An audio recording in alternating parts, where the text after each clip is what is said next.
base is dropped on a rainy Monday morning here in Atlanta, Georgia, but I don't think Atlanta United fans care too much about the weather at this point. The Five Stripes move on to the Eastern Conference Finals. Winners over New York City FC on the day, on the aggregate, all the way around. It was a strong semifinal performance. And now it's time for the clash of the two best teams in Major League Soccer history, Atlanta United, New York Red Bulls, to decide your Eastern Conference champion. Out west, Sporting Kansas City, Portland take care of business. They'll be facing off to see who faces the Eastern Conference winner in MLS Cup on December 8th. Jason Longshore, John Nelson, Jarrett Smith with you this morning. It's an Overreaction Monday. We're taking all of your reactions, whether they're over, under, on par. Tweet them at us at Soccer Down Here. Use the Overreaction Monday hashtag. We'll get to those throughout the show, but let's start with a few highlights. If you were living under a rock, missed the game, didn't hear what happened, this is how ESPN called it. Adrian Healy, Taylor Twellman on the call. This is highlights from yesterday, Atlanta, New York City. The delicious prize of a place in the Eastern Conference Final. Almiron staying down, Gressel pushing on. Both players still down. Nagby has slotted it through. Escobar trying to turn. Penalty!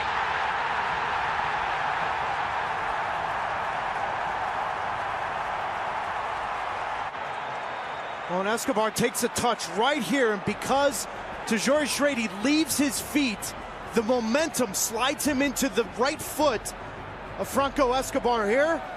Easy decision for the referee. Martinez to take it, and he makes it! Franco Escobar, no doubt about it, 100% a penalty. The jump step a little interesting for me because it overcommits yourself to going one way, but Sean Johnson going the other way. To the Bronx. Big wall here lined up. Try and protect the goal. Almiron! Oh, yes!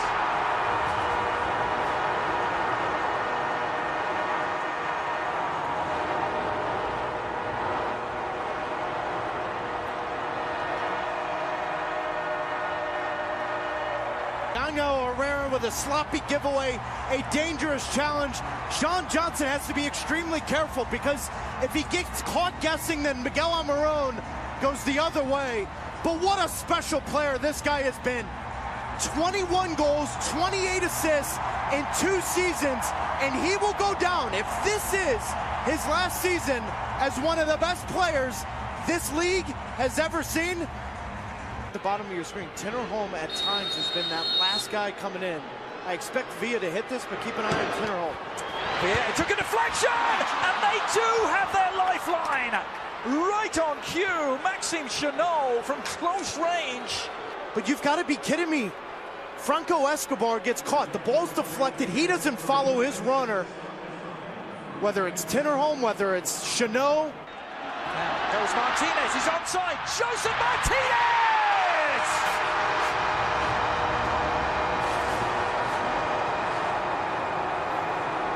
More Martinez magic. And this time it might just do the trick for the Five Stripes. 2 goals from Joseph Martinez, 1 from Miguel Almiron, and that was enough. Gave up 4 shots on goal in the whole series, and Atlanta United moves on. Let's just start getting into it. Who stood out to you? Who was your man of the match, Jarrett?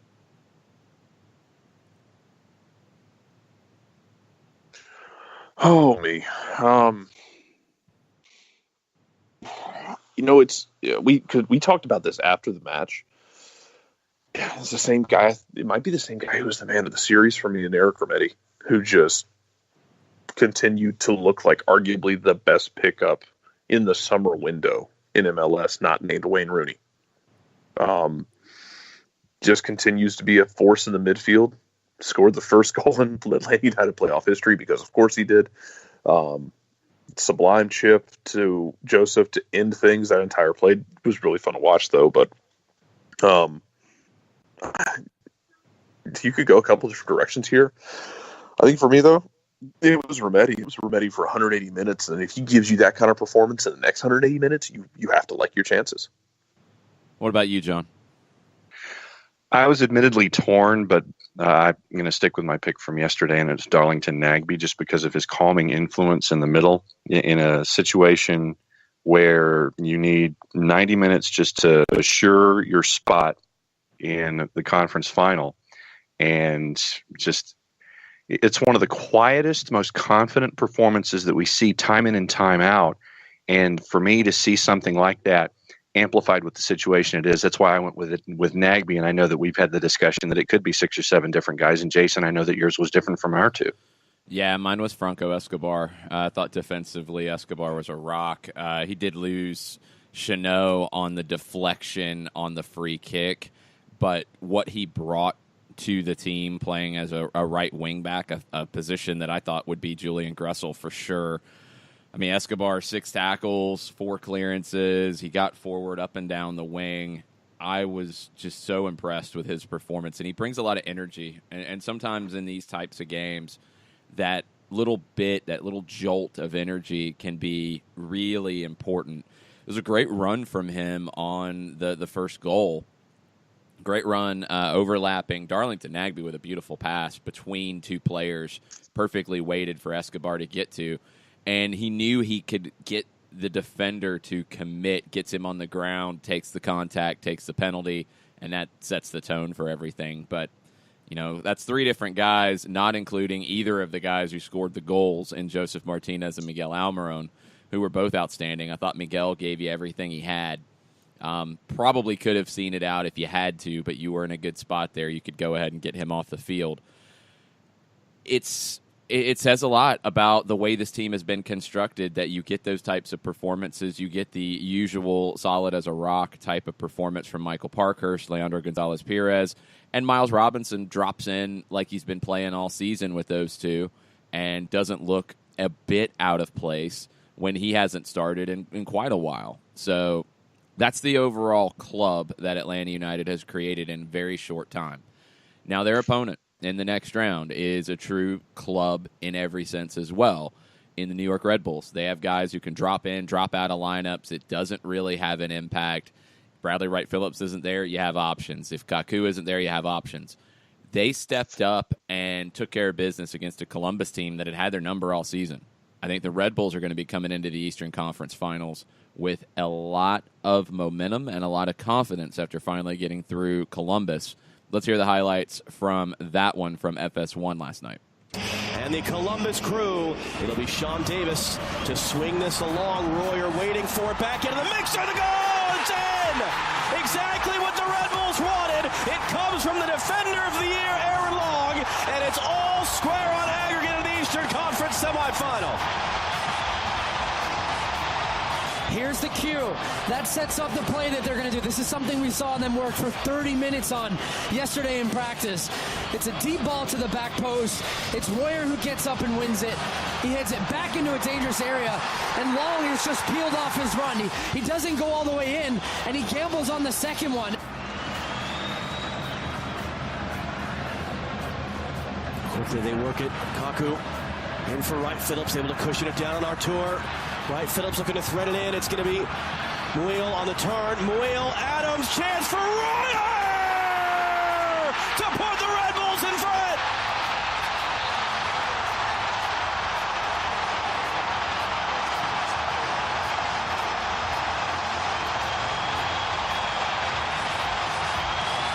This is a terrific team goal. Comes into Bradley Wright Phillips, has the composure now to wait.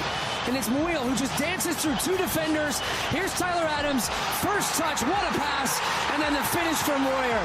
Kaku, Royer trying to get himself back onside, as is Wright Phillips. He's offside now. Royer also has Muil coming forward. Royer takes it himself and scores!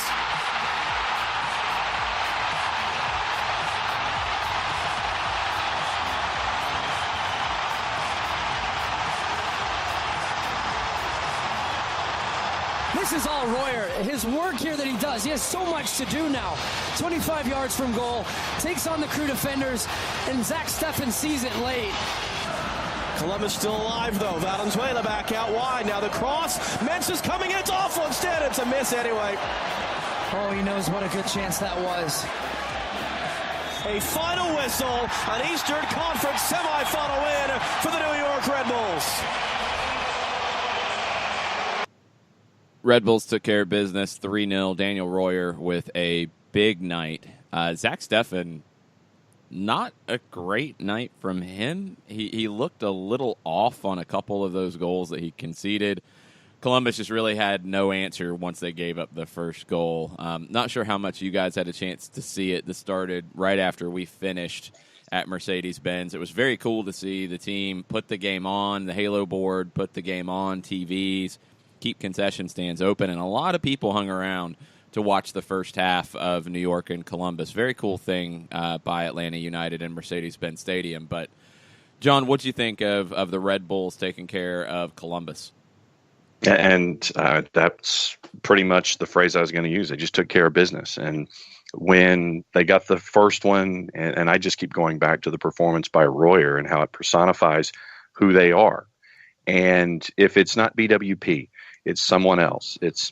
And if it's not that second person, it's the third person. If it's not that third person, it's someone else. And it's just that collective approach of, yes, there are the stars that everyone gravitates toward, but there are also guys who have been a part of the system, have made their way through, understand their roles, but have chances to shine. And you saw that with Royer last night and the absolute rocket that he hit that just absolutely slammed the door. It was a tremendous goal by them. But once again, you speak of the collective of Red Bulls, and you saw it last night.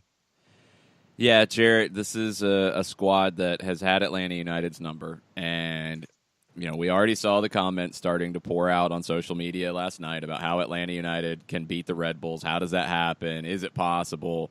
All those things. We have 2 weeks of build-up now between the two best teams in MLS history in a regular season format. Atlanta and New York. New York had the better of Atlanta all season. This is going to be an epic conference final series. Yeah, it's by the way, if we're measuring regular seasons, and I'm going to be biased here, if we're measuring regular seasons, I'm taking Atlanta's over Toronto's just because of the road wins that you had from Atlanta and just how complete that season was on the, with what they did on the road aside from just the total number of wins. That aside, it was Red Bulls as hell last night. They get that. I saw the first goal because we were interviewing Brad Guzan as it happened, to which he just stopped the interview and went, "Oh, they scored. Okay, well, we'll see what happens." It was off a set piece, free kick played far past the far post, pushed back to the middle, and then tapped in. Like it was well done. It was also kind of a chaotic mess, and it worked. Aside from that, then you have 2 goals where, we're standing there after the game. We see both those goals, and I agree. I thought Zach Steffen could have done better with both of them, and he didn't. And Columbus wasn't able to, had a couple of chances, but wasn't able to do anything with them in terms of putting the ball in the back of the net. So this is going to be very interesting for Atlanta's sake going into New York, and they'll welcome them here first, so you got a chance to kind of set the tone. But I think as much as Atlanta has had trouble with Red Bulls, they haven't played like they played the last few games. And I think if they're willing to play like they did for the last 2 games, I think it's a different element that they haven't shown Red Bulls yet. The ability to be that defensive and that physical in the game. I really am curious to see what it looks like when they play against Red Bulls like that. Yeah, it is a different Atlanta United than what we saw both times. I think Atlanta faced the Red Bulls. Both times you had different things going on in it. Something that I keep coming around to, and different people have said, if we just beat Toronto, if we just won at Red Bull Arena. I don't think you get the performance from Atlanta United in the last 2 games if you don't go through the hard times in Red Bull Arena and in Toronto. I think it was great preparation for a team that still won 69 points and still had the second best record in MLS history, but has something now that they have to overcome. I mean, Atlanta's going into this series as the underdog. That's a weird place for the Red Bulls to be in as a favorite. It takes some of the pressure off Atlanta in my book. And I actually really like in this series getting the chance to play at home first if you're an Atlanta United fan, if you're a part of the Atlanta United squad. I think it gives you a chance to set the tone for the series. If you get a goal or two, it makes it even more comfortable for you to go on the road and do what Atlanta did at Yankee Stadium. Do what they did in the second half last night and sit back deeper and play that 5-3-2 that is a line of 5 and a line of 3 in front of them. That would be completely fine if you have a lead going to Red Bull Arena. Now, if you don't and you have to chase a game, it's a different conversation and it's much more difficult.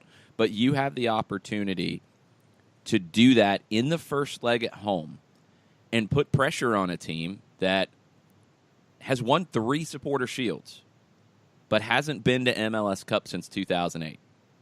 You think Atlanta sports fans are negative and expecting the other shoe to drop. Go check out New York Red Bulls fans. Go ask about Metro playoff fever. Go ask about MPF and see what kind of responses you get. These are, I think, 2 fan bases who are both coming in with a lot of concern, both coming in off of great seasons, and it's an epic battle. It is what anyone who is a neutral would want to see. It's 2 teams who approach the game in different ways, but I think Atlanta has shown, especially in the last week, that while they approach the game one way and they want to play an attacking, entertaining style of soccer, they have that bite. They have that grit when they need it. And if they have to win that way, they'll do it. And they've shown now that they can against a good team in New York City. The Pigeons have some of their own issues, and we'll get into those as we go today. Dome Tarrant had some very interesting things to say after the match. Maybe a little bit of translation back and forth on a couple of things. I think he might have been slightly misquoted, might be wrong, but either way, he was a little salty after the match. We'll see what happens with New York City. I don't know if there's any guarantees that he's back. I don't know if there's any guarantees that the core of that team is back. It could be a very different Sky Blue group out of New York next season. We'll have to wait and see. We'll talk about that as we go. We'll talk about Sporting Kansas City living dangerously, but getting past Real Salt Lake. Now they get to face Portland in the Western Conference Finals. We'll get into all that. We'll get into your reactions as well. But we're going to take a quick break. We'll be back after this. The average time a resume spends on an HR manager's desk is 7 seconds, and most of them are tossed aside. Now imagine if one of those resumes belonged to Yasmin, who was living in a shelter, juggling 3 jobs. I had to be resilient. That's something that you can't teach. We rely so much on a resume, yet it could never tell the full story of someone who had to be independent and take initiative. And that's how I handle every project I get. Discover new ways to develop great talent at gradsoflife.org. Brought to you by Grads of Life and the Ad Council. We know that every driver is different, and a one-size policy does not fit all. That's why Country Financial offers a variety of discounts, so you get the coverage you need and the savings you deserve. From good driver to good student, multi-policy to multi-car, we've got a discount to suit every driver. Call Jason Wright at 678-568-6871 today to see what you could save. On Facebook at Jason Wright Agency or by phone at 678-568-6871. Discounts vary by state. Policies issued by Country Mutual Insurance Company, Country Preferred Insurance Company, or Country Casualty Insurance Company, Bloomington, Illinois. Hey, hon, what you doing with your phone? Taking pictures? No, I'm asking it questions. Like what? Hey, Bobo, do flowers have best friends? I'm sorry. I'm afraid I don't know that. Hey, follow me. I want to show you something. Look, flowers do have best friends. Whoa. Some answers can only be found in nature. Discover the unsearchable. Visit discovertheforest.org to find a trail near you. Brought to you by the United States Forest Service and the Ad Council. Soccer Down Here is sponsored by Apolinski & Associates, LLC, personal injury lawyers with over 30 years of experience. Call Steve Apolinski at 518-350-4231 or email him at steve@aa-legal.com if you need help with a wrongful death or serious injury matter. Steve Apolinski is rated one of the top 100 trial attorneys in Georgia, recognized as Legal Elite by Georgia Trend magazine for being one of the most effective lawyers in Georgia.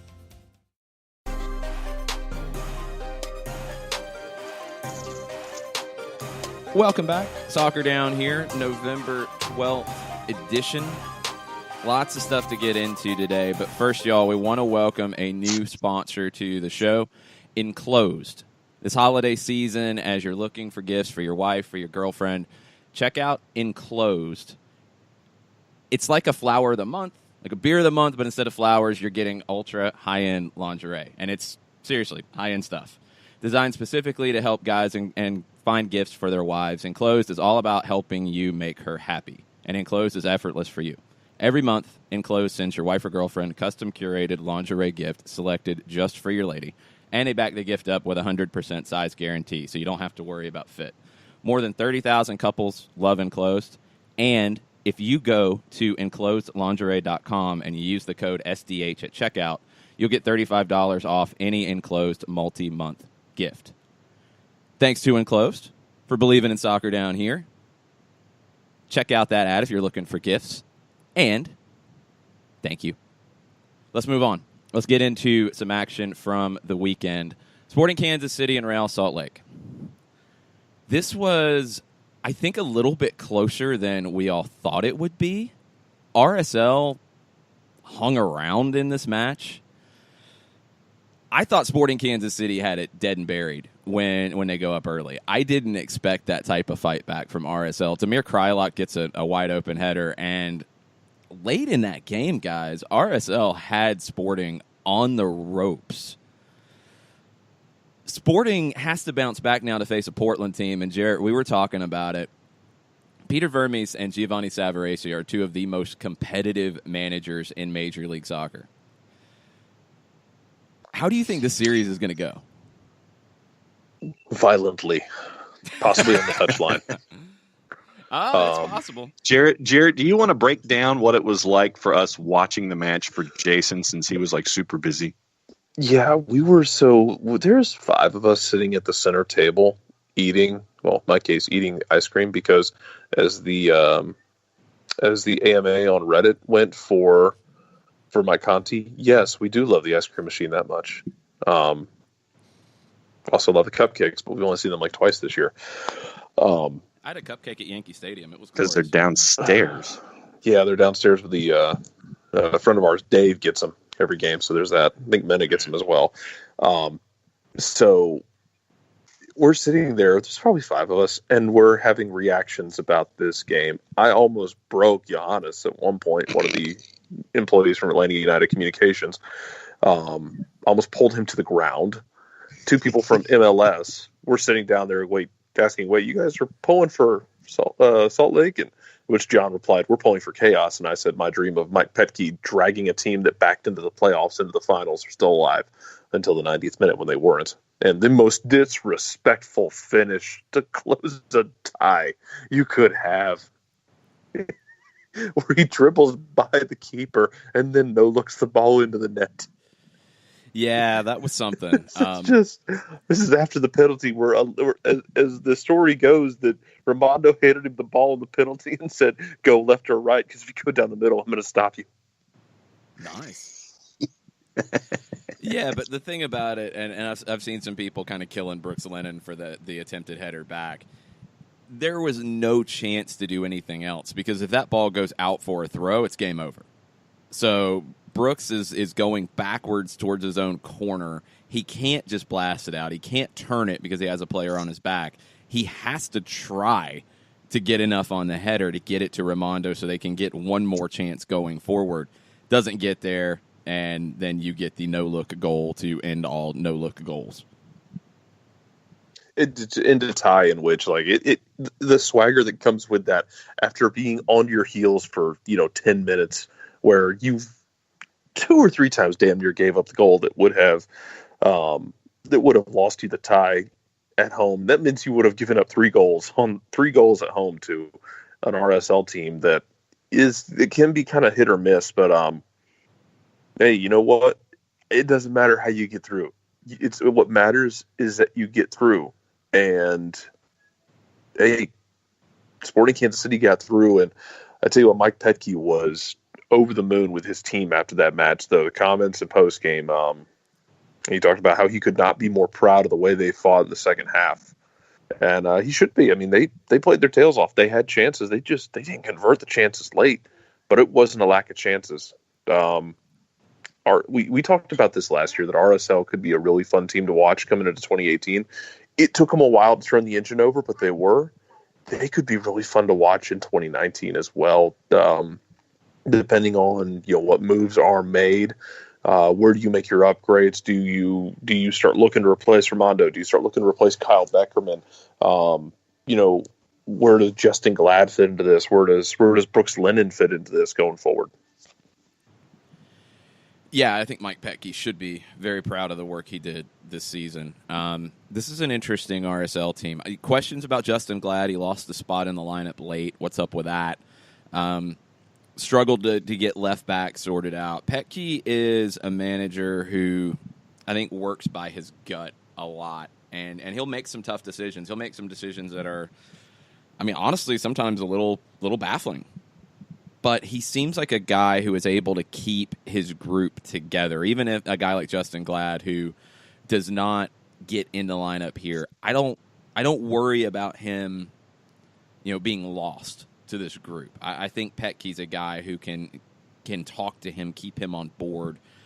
I was surprised he didn't get the start here. With Silva being out injured, I thought it'd be back to Glad. I don't know what's up with that, and that is one big question for Petke.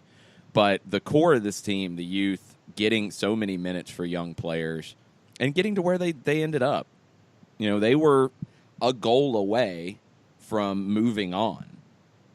That's all you can ask for.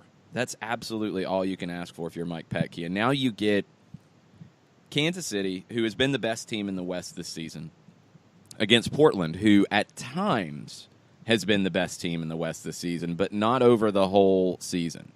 I think Portland has maybe had the higher highs than Sporting Kansas City, but they've also had some bad runs of form that have been a little surprising. Kansas City's been more consistent. Early on, John, how do you think this series plays out? My gut is to go with a full 180 minutes. I think that in seeing the Sporting team that we saw in leg 2 going up against the Portland team that we saw in leg 1 and leg 2, I think it's going to be an absolute grinder. I think that you look at Portland, and once again you look at Portland at home, I think that it's going to be very physical. I think that we mentioned the intensity of the two coaches, and I'm not looking for scoring that's going to break the bank. I think it's going to be very defensive. I think that you're going to see both of these back lines shine a great deal, and I think it's going to go past 180 minutes. I honestly do. Yeah, I think it's going to be very tight. I think Portland will probably want to slow things down a bit. Kansas City, to me, has finally completed the changeover that Peter Vermes started maybe 2016, but he really got going when he traded Dom Dwyer away last summer and went from the more direct play that we had seen SKC really live on for years to a more possession-based style. He's getting good production out of Shallowy, out of Rubio. Johnny Russell's been a revelation. Felipe Gutierrez, I think now healthy, is a big part of this group going forward. And they have a dangerous attack to go along with one of the best defenses in the league. Graham Zusi, Seth Sinovic, and then Ike Opara, Matt Beasler in the middle. It's about as good as it gets defensively. Tim Melia in goal. Even though it seems like lately there's been a couple of slip-ups, a couple of rebounds from Melia that have been a little unexpected, this is the best defensive team in the league. I think they're better than the Red Bulls. The Red Bulls' defense is predicated on some different concepts completely. I think just for a straight-up defense, the group in Kansas City is better. Portland is pretty close, though. And Portland is a team that I think has more... I don't even know how to put it. Just more guts in some ways. And it's not to say that Kansas City isn't a team that can grind things out. I think Portland kind of likes grinding things out. I think Portland's got a little bit of nastiness to them.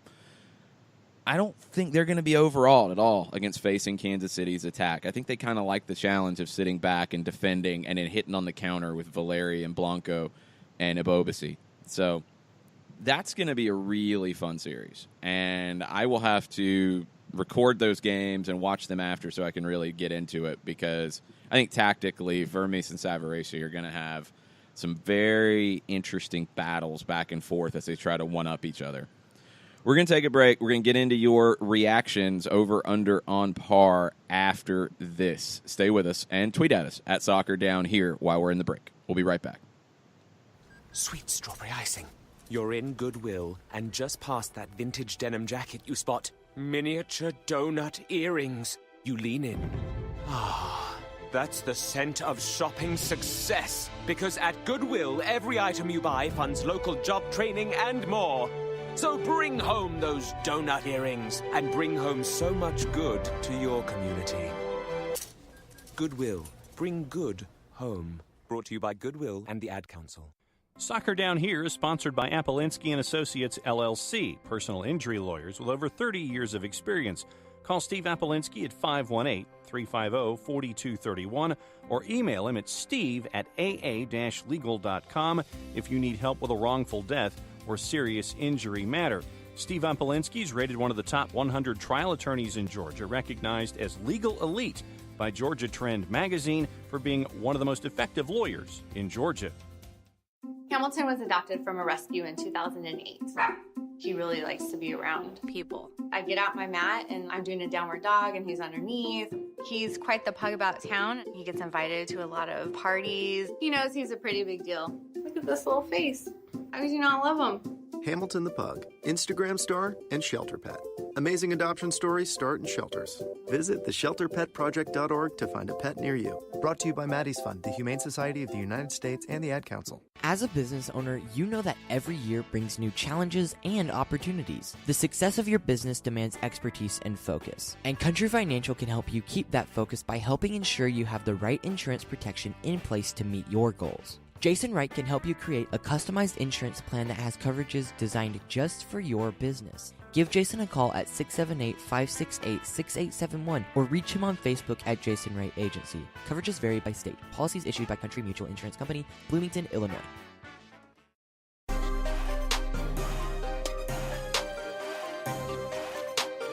Welcome back. Soccer Down Here, November 12th edition of the show. It's an Overreaction Monday. Atlanta United moves on to the Eastern Conference Final to face the New York Red Bulls. First match 2 weeks from yesterday. Then the follow-up at Red Bull Arena will be on the following Thursday. So we've got to wait to get there, but then it'll be 2 games in less than a week to decide who goes to MLS Cup on December 8th. Buckle up. Rest up for all of the chaos, but there will be lots of talk over the next couple of weeks, not just from us. I'm sure our friends on the national media side will be chiming in with lots of interesting comments as they had yesterday throughout the match.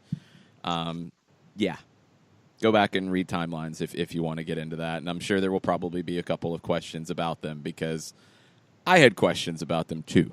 So let's get into to your be fair, Go ahead. Yes.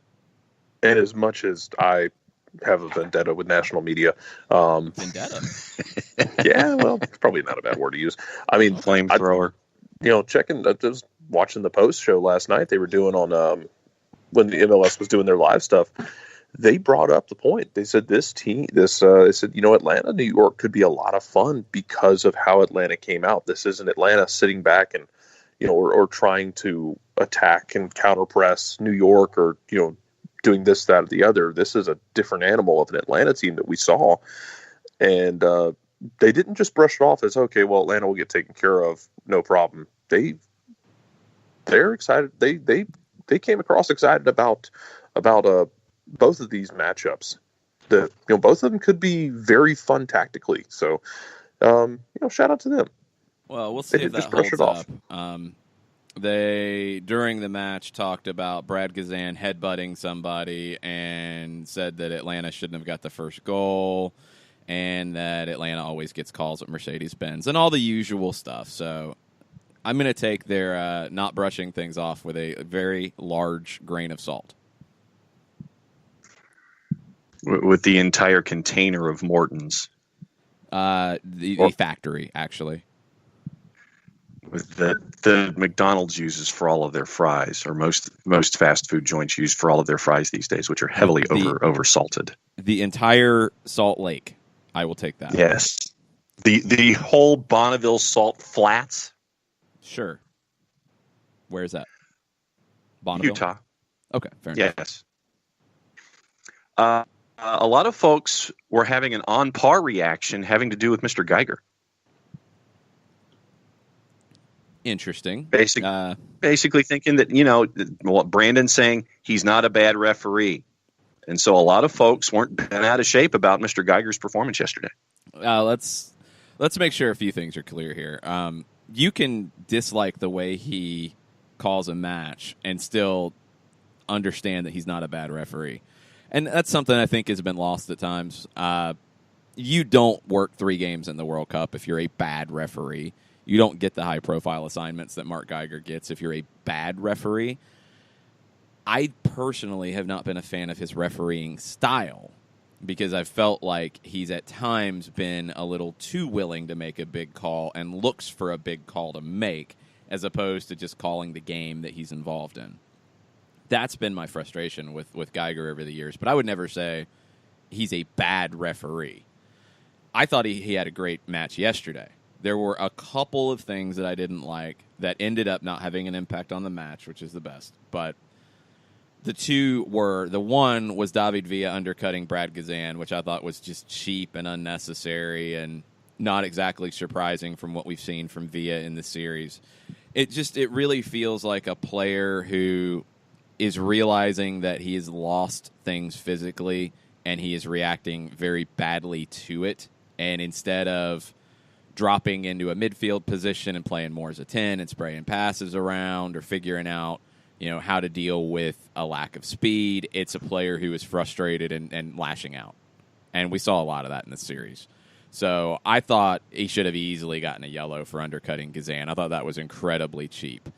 And just not what I would expect from a player of David Villa's class. I was very disappointed to see that. The other one was the tackle that Yangel Herrera did get a yellow card on that was studs up to the back of Miguel Almirón's leg. That's an incredibly dangerous tackle. Yellow card was fine. It could have been more, honestly, and I think that's the one that Tata Martino was probably the most angry about after the match. Because, Tata Martino did not waver from what he said before. He doesn't think Geiger's a good referee, and he continues to not think he's a good referee. I would disagree. I think Geiger is a good referee. I don't like the way he always calls it. I thought this was one of his better performances, for sure. But those are the two incidents that I had a quibble with. Paul Rutledge, at Paul Rutledge, PhD, and the Soccer for Good OG, Joe Robbins, had a comment on the TIFO. Paul says the TIFO was the best at the Benz because of Tata's legacy here, and the OG was looking for a translation of the caption. There is a translation out there. We'll have to see if we can find it. Something along the lines of, not all heroes wear capes, but ours does. Something like that, and we'll try to get the exact translation that's out there. It was very cool. It was different. It was a different style. I liked it a lot. I love that the TIFO crew, and I know this one involved all of the supporters groups. It was a very collaborative effort. I love that they're so creative and do different types of TIFOs. It's not always just a big banner. A lot of times it'll be, involving flags, involving other things in the section. This one had a different feel completely. Very, very cool to see the creativity on display. And, we talked to Vera Ziegler from Resurgence at our last Stoppage Time live show. To me, the TIFOs and the way that they work here in Atlanta are a perfect representation of our city. Very diverse, very, different. You get some that are very deep dive into Atlanta culture, and you're involving Atlanta street art, and you're involving artists from the city in making these TIFOs. Then you get some that are more simple, and you get some like this that are very timely. I thought it was awesome, and I think the crew that does these doesn't get enough credit for those of you who wonder, like, how to get involved, how to help, go to your supporters groups. They're the ones in charge of this. And if you're not in a supporters group but you want to help, make a donation to the supporters groups. They have TIFO funds. That's how this stuff gets paid for. That's how this stuff gets done, because that's not cheap to do a, 20-foot tall Tata Martino paper statue. Complete with lower third banner that takes up both sides of the supporters section with the streamers behind it. It's not cheap in terms of materials. These people aren't getting paid for their time, but they're sacrificing their time. At least, I think the least that a lot of fans can do who don't have that time is make a donation, $5, $10, whatever. Every dollar helps. But that's so these groups can have these awesome displays, because it's to me it's typical. I think Atlanta doesn't get enough respect in this part of it either, because the TIFOs that have been done in the stadium this year have been as good or better than anybody else in the league. It's been really impressive to see, and they get 2 weeks to work on the next one, and that's going to be a quick turnaround. So I can't wait to see what they come up with for Red Bulls. Not all heroes wear capes, but ours does. Thank you, Tata. I did remember. Okay, cool. And the 6 seconds that were posted by Atlanta United on their Twitter account, it's already had over 135,000 views. Nice. Let's see. The TIFO and then discussion. Joe McCurdy, friend of the show. Can you imagine psychologically, spiritually, emotionally, and factually what it would mean to the city of Atlanta to bring down New York in 4 straight matches? # God is real. That's a good point. Atlanta and New York have had quite a few different matchups in different sports over the years. And, just in general, when it comes to sports, I've always felt this, and it's probably being from here and watching this play out over the years, but I've never felt like Atlanta sports gets its due, whether it's the generic Atlanta's a bad sports town, or it's not respecting when Atlanta teams are good and title contenders, always being very dismissive of teams from Atlanta. I kind of love this right now, that it was NYC in the first one. You dominate them and get through, and now it's the Red Bulls.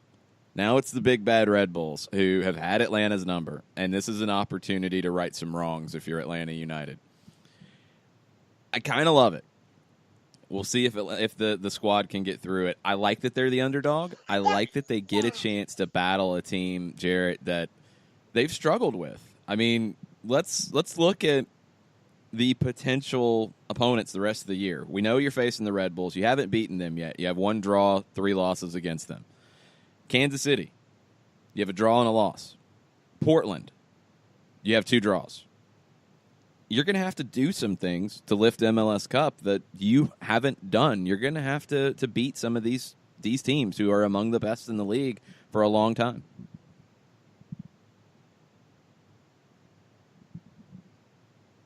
Yeah, you are. Kansas City game this year, that one's weird just because you were in great shape till Brad Guzan gets sent off. Portland game was weird. This will be interesting because you're gonna have to do something you haven't done before. Counterpoint to that, though, is you had to do something that only one other team had done this year in the last round, and you did it. So to lift a cup, you're gonna have to do some unconventional stuff. You have to do it again. You beat New York in New York. You're going to have to do something along those lines again. So might as well just keep going on the history-making trail if you can. The only good thing about this Atlanta-New York battle is I'm assuming that Rob Parker doesn't know enough about soccer to write some really, really bad article about Atlanta sports again. You never know. Anything can happen. It'll come up. That stuff will come up, and we kind of know it and just get ready for it. It'll come up whether it's from the league media, who's based in New York, and, rightly or wrongly, that's the teams that they see the most. So in person, they know the Red Bulls inside and out. They knew NYC inside and out. They picked NYC to defeat Atlanta. That's what's going to happen here. Atlanta and New York have had some battles across the years in all sports. I mean, the Braves-Mets rivalry was a thing there for a while. Seems like when Atlanta and the Giants play that it's always got a little extra something to it, even though there's never really been a rivalry between those two. Hawks and losing to the Knicks, kind of Yankees in same the World thing. Series. Hawks have beat the Nets. You have the Yankees in World Series play. Yeah, I mean, this stuff has been there. I mean, God, I even remember the Thrashers and the Rangers having some extra spice to it. And I think one game after the Thrashers beat the Rangers and pulled an upset, the next time they played at Madison Square Garden, the Rangers wanted to fight after the face-off. It was just ridiculous insanity. It's Atlanta, New York. It's the old city against the new up-and-coming city. It's there's storylines for days. And whether you're talking about the two cities, whether you're talking about these two teams, there's going to be plenty to get into. And these two games will be the most intense we've seen from Atlanta United. There's just no other way that it can be that. But you add the rivalries, you add the styles, and these two matches, this 180 minutes that's upcoming for the Five Stripes, will be as intense as it could possibly be. And whoever comes out of it will have earned it to get to MLS Cup. One more reaction before we go to break, John. Andrew Baker, soccer listening in Germany. In the post-game show, and this is directed at you, Jason, in the post-game show, you mentioned that the points total Red Bulls and United tallied might not happen again. I think the opposite. I think we'll see these types of totals more often as the rich get richer. LAFC could definitely improve on year one. Seattle are going to strengthen, and if they turn up in the first half of the year, Red Bulls will reload. We will be there with reinforcements. NYC could be there as well. The top 2 or 3 teams in the league are going to have 60 to 70 points. No, it could. It definitely could. But the reason I say it might not is it hadn't ever happened before. So it's a bold statement to say that this type of year that has never happened in the history of the league will be the norm going forward. I want to see a little more before we get there, because if you have more halves, which you should, with Cincinnati coming in and spending money, Miami will definitely come in and spend money, LAFC getting better as they start to round out their squad, NYC, no matter what they do, you know they're going to spend and you know they're going to be a competitor. As some of the other teams that aren't spending as much in terms of transfer fees but developing talent, like a Salt Lake, Dallas, if they get something out of this USL team and get more minutes for guys. We saw how valuable that was last night. You get those types of things coming into play, and you can get more on the team have side of things. So I don't want to say for sure that this is what it's going to be, a couple heavyweights each season and everybody else is scrambling 20, 30 points back. I want to see how things play out a little bit more, because you could get a separation, but it might be more teams in that team have side of things that beat each other up instead of two teams that pull away from the pack the way Atlanta and the Red Bulls did this year. We'll just have to see. As long as there's, for me, as long as it's not like one team running away or two teams like this completely separate, the playoffs are kind of the great equalizer. So I think even when you have a year like this, Atlanta, New York will battle it out in the playoffs, which is great. Both had to sweat to get here. And then you're going to have a team out west who will have a chance to knock them off in a one game.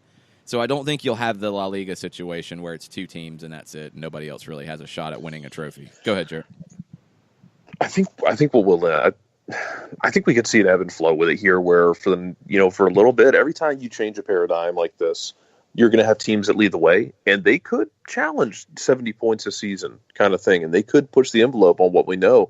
And then as teams catch up and the rest of the league says, okay, well, we're going to have to change to start catching up, then you start coming back to the pack, and those point totals kind of ebb back down. And then, another paradigm changes. You move it to the next edition of MLS disc comes in the mail, and you might see it again with one or two or three teams jump out and have some outlying years. It could happen. I mean, it could go on for a year or two where you have teams pushing, high 60s, maybe 70 points a season, and then maybe comes back to the pack a bit as everybody starts to adjust and starts making the moves that we're seeing some of these clubs making in terms of management and spending. We're up against it. We're going to take a break. More of your reactions after this. The average time a resume spends on an HR manager's desk is 7 seconds, and most of them are tossed aside. Now imagine if one of those resumes belonged to Yasmin, who was living in a shelter, juggling 3 jobs. I had to be resilient. That's something that you can't teach. We rely so much on a resume, yet it could never tell the full story of someone who had to be independent and take initiative. And that's how I handle every project I get. Discover new ways to develop great talent at gradsoflife.org. Brought to you by Grads of Life and the Ad Council. We know that every driver is different, and a one-size policy does not fit all. That's why Country Financial offers a variety of discounts, so you get the coverage you need and the savings you deserve. From good driver to good student, multi-policy to multi-car, we've got a discount to suit every driver. Call Jason Wright at 678-568-6871 today to see what you could save. On Facebook at Jason Wright Agency or by phone at 678-568-6871. Discounts vary by state. Policies issued by Country Mutual Insurance Company, Country Preferred Insurance Company, or Country Casualty Insurance Company, Bloomington, Illinois. Hey, hon, what you doing with your phone? Taking pictures? No, I'm asking it questions. Like what? Hey, Bobo, do flowers have best friends? I'm sorry. I'm afraid I don't know that. Hey, follow me. I want to show you something. Look, flowers do have best friends. Whoa. Some answers can only be found in nature. Discover the unsearchable. Visit discovertheforest.org to find a trail near you. Brought to you by the United States Forest Service and the Ad Council. Soccer Down Here is sponsored by Appolinsky & Associates, LLC, personal injury lawyers with over 30 years of experience. Call Steve Appolinsky at 518-350-4231 or email him at steve@aa-legal.com if you need help with a wrongful death or serious injury matter. Steve Appolinsky is rated one of the top 100 trial attorneys in Georgia, recognized as legal elite by Georgia Trend magazine for being one of the most effective lawyers in Georgia.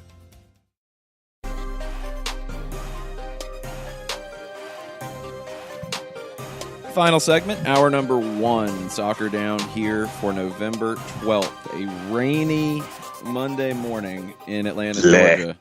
It's very blah, but I think Atlanta United fans will take that and take the moving on to the Eastern Conference Finals.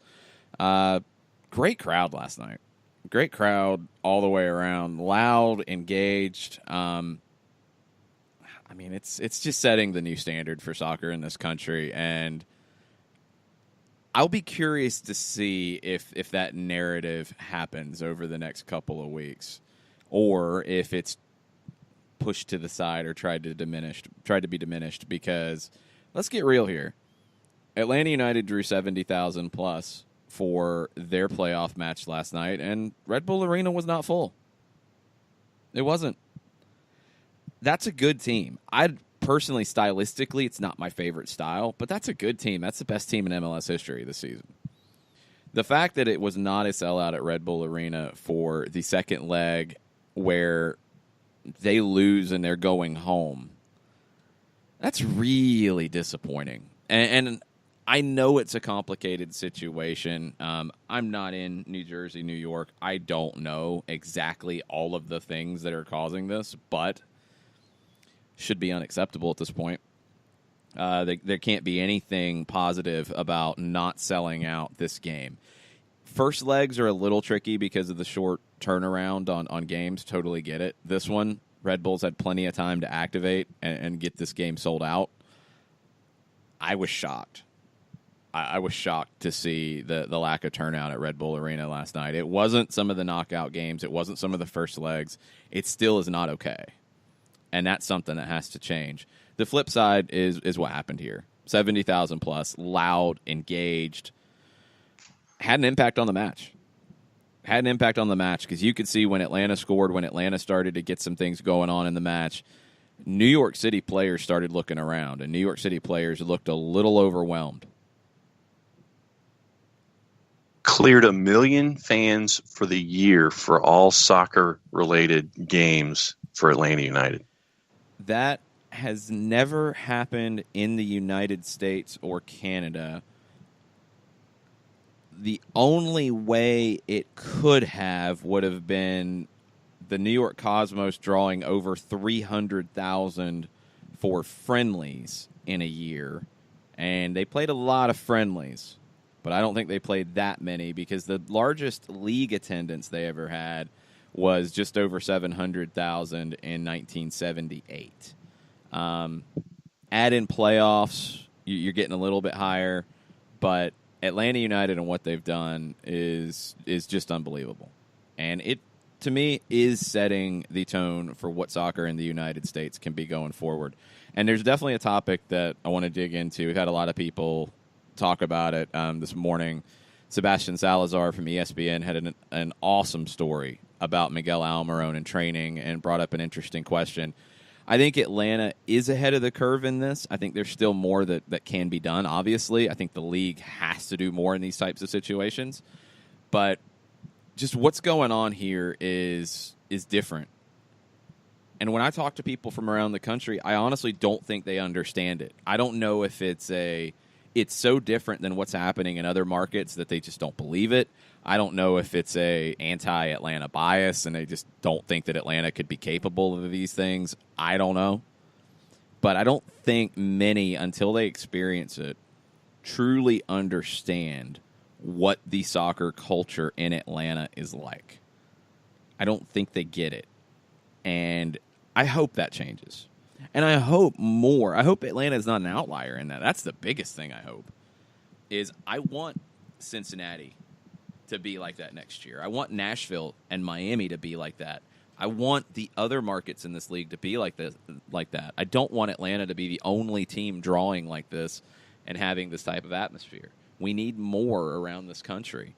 But right now, one way you get there is you actually give the credit here to what's going on and get a level past just it's a lot of people, because that doesn't happen by accident.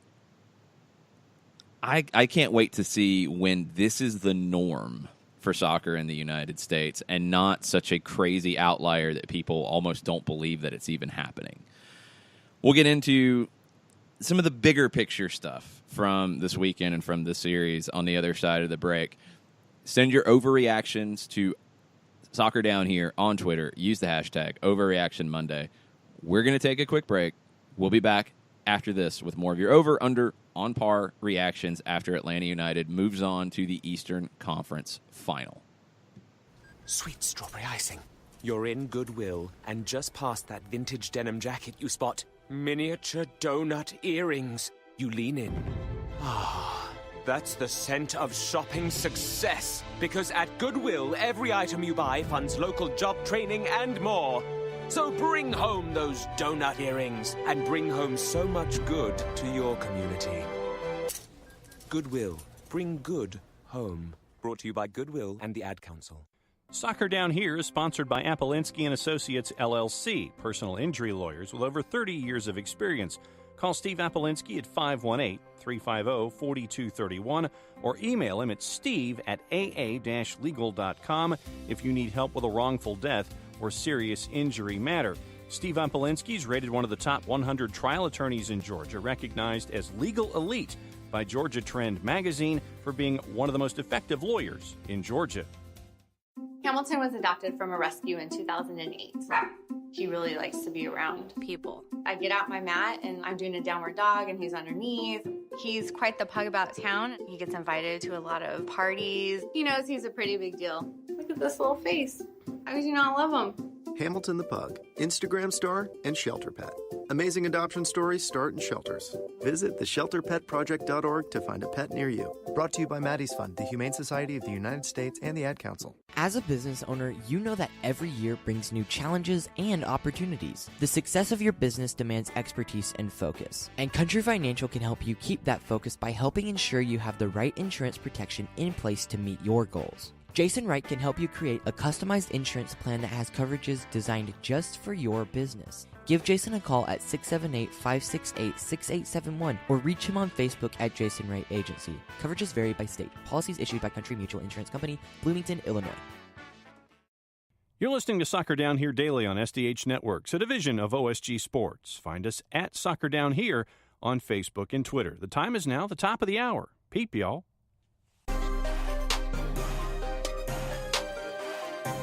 Welcome back. Soccer Down here, November 12th edition. Hour number 2 of an Overreaction Monday. Jason Longshore, John Nelson, Jarrett Smith with you this morning. And, John, let's get into the Sebastian Salazar comments from being in town this weekend. One, I thought it was very cool having Sebi here and being able to have those interviews with Miguel Almiron, with Joseph Martinez.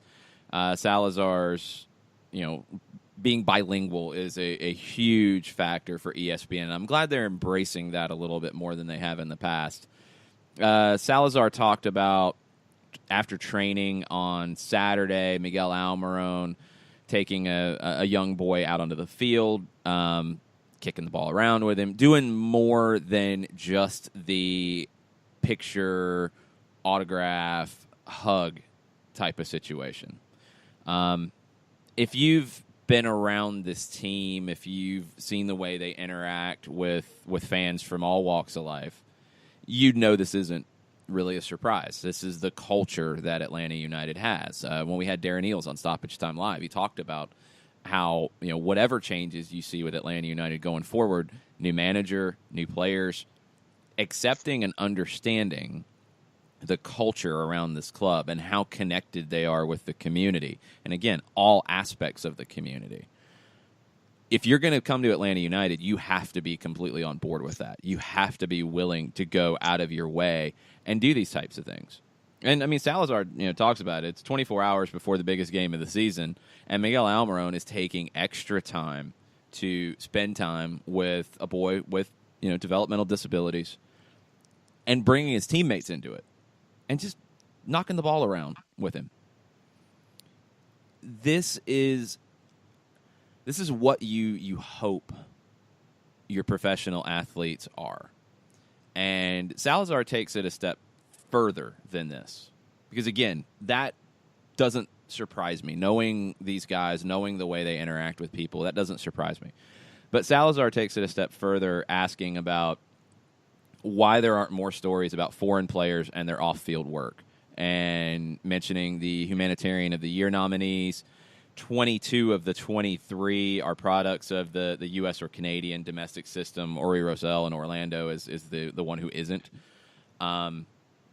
He asked if teams are giving international players the same chances to engage. He said when they do, is leagues media, and he says us, myself included, is the league media telling those stories? Or when it comes to a foreign player, do they just care about salary, goals, performance?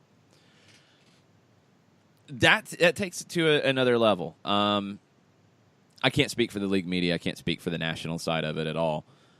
I think here, this has been part of the mix of stories coming out from this team, whether it's team published, and they've been very good about talking about when you have players, whether they're domestic or international, doing this type of work. I think I've never noticed the difference. I don't know if you guys have. I haven't. I've never noticed the team shying away from mentioning it if it's an international player or not. I consistently remember seeing pictures of Tito Villalba at Children's Healthcare of Atlanta and taking pictures with the kids and spending time. I don't think there's been any separation between the international players and the domestic players here.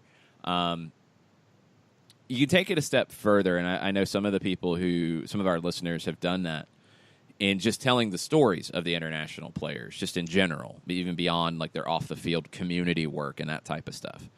And that's where it does get into, some difficulties in doing that. There was a comment, our friend Chewy chimed in and tagged 92.9 personalities as well as me about it and talking about spreading the word about these things. And Mike Bell had a great point. He said, we've got some great guys on Atlanta United. They don't feel as comfortable speaking English on the air, and that would help even more folks connect with them. That absolutely is part of it. And what I think has been surprising in some ways here in Atlanta and also maybe, again, a little unique. I don't know. I don't know how this goes in other markets. I don't think it's mattered too much to the connection of Atlanta United fans and Atlanta United players who don't speak English as their first language. Miguel Almiron is beloved in Atlanta. Just absolutely loved by everybody in the city. Joseph Martinez, same thing. They don't do interviews in English. I don't think it's been a hindrance here because, one, I think the team does a great job of bridging that gap. But two, the local media has not been shy of telling the story for what it is. I don't know if that's the case in other markets, and I don't know if that would have been the case 5-10 years ago. I've said for a long time, John, that I think soccer in the United States is a bilingual sport. It's English-Spanish. Of course, you have international players from other parts of the world, too. We know that. But in this country, if you are engrossed in the game, speaking Spanish, understanding Spanish is a huge help. But just understanding the culture and respecting that culture is a must. And I think with the Atlanta United fan base, I think that what you see is a group of fans that loves their players, wants to hear those stories, and it doesn't really matter how it's presented to them as long as they get to hear it.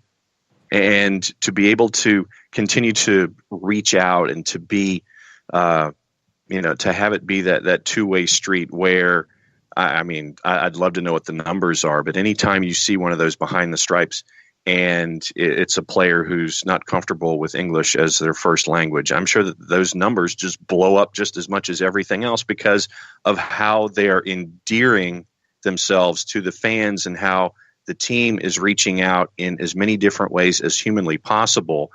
And at the end of the day, Atlanta United players are just that. They're just players. They're individuals. And it doesn't matter how their messages and their sound bites are presented and how their stories are presented. The fans just want to know about those stories, and how they're disseminated doesn't necessarily matter. As long as the information's out there, the fans embrace it, the fans enjoy it, the fans get the chance to learn. And to your point, I don't think this is the same in other markets that are presented with this same kind of situation. And I think it's a shame that you're getting information and you're getting stories lost in the process. You're losing that chance to reach out and have fans become more of a oneness with those players that they enjoy watching on a weekly basis. And I can't tip my hat enough to Atlanta United and how they're presenting. They're just players. They're not a player from a certain country who speaks a certain language. It is a player on a roster who is part and parcel to the growth of the sport in the Southeast, the growth of the Atlanta United brand, the growth of how it is in Atlanta itself. For every one of those 70,000 people yesterday, they care about those individuals universally.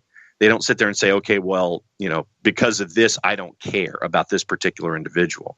And I think that what we've stumbled upon here over the last couple of years is a very inclusive, unique melting pot where fans love the players, players love the fans, and it doesn't really matter. Language is secondary. It's about the love of the game and the love of the town and the love of the Five Stripes and all of that stuff that comes to the fore each and every single time a story can be told.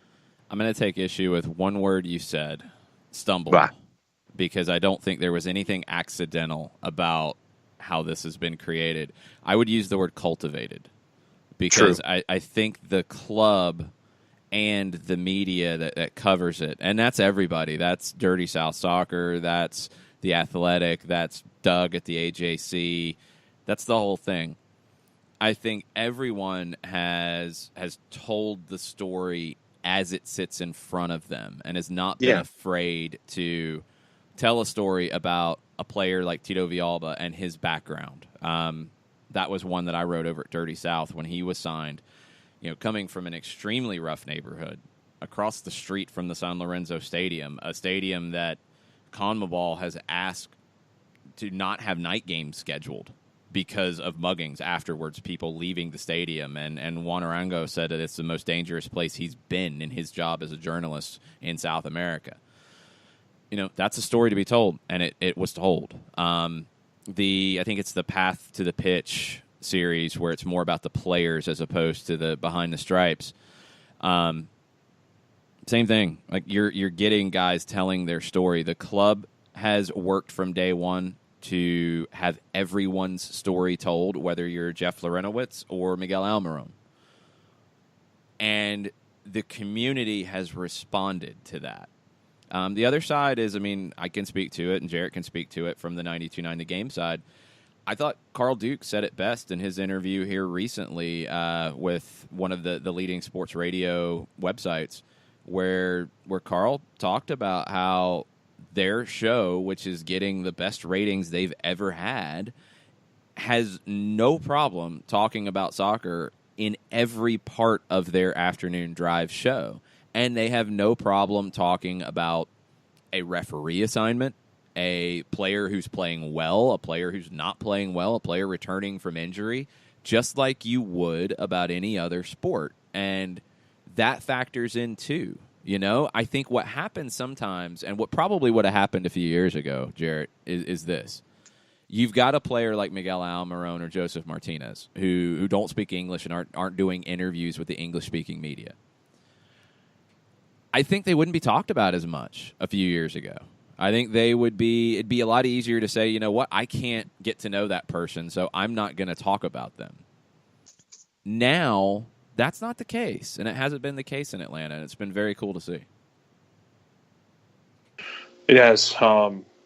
It's so weird when you think about where you were in 2014 when all this comes down.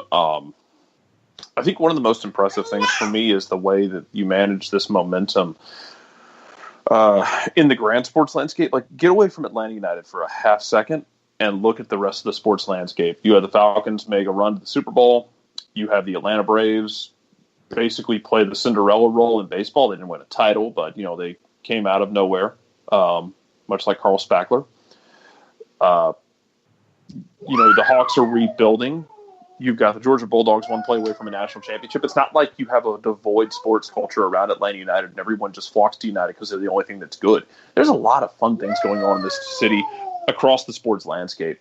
And Atlanta United has gotten and maintained that momentum and maintained that coverage, but doing things the right way on and off the field.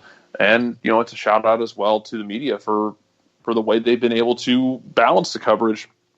And I think keep it consistent and keep it fair to all the teams in the city, including Atlanta United, who have just continued to demand attention in a city where there's a lot going on.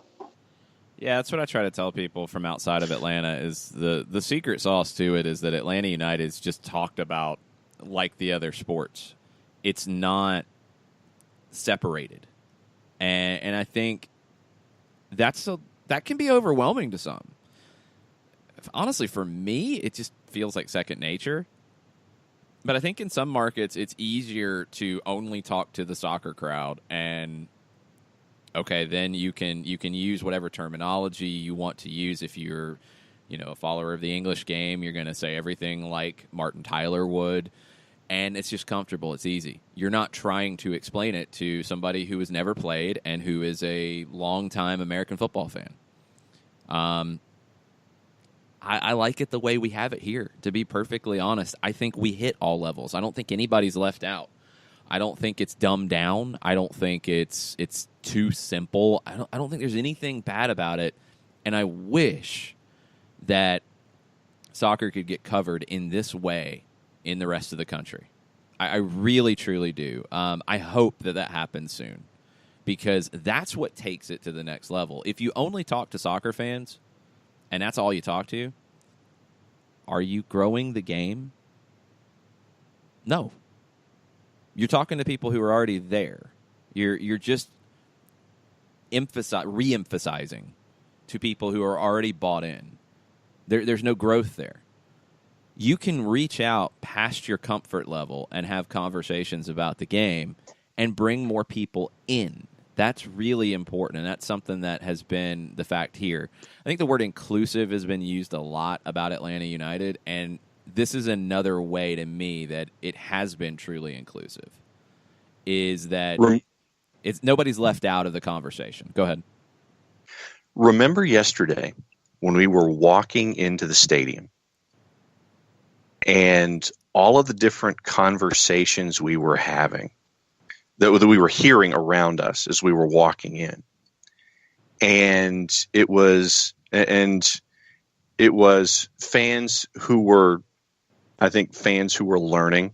I think that you had those who may not necessarily have known. No, it was the everybody. thing. And that's the beautiful part about it. Yeah, I don't want to say like, oh, it was fans who don't know what's going on. That's it. So what? They were there.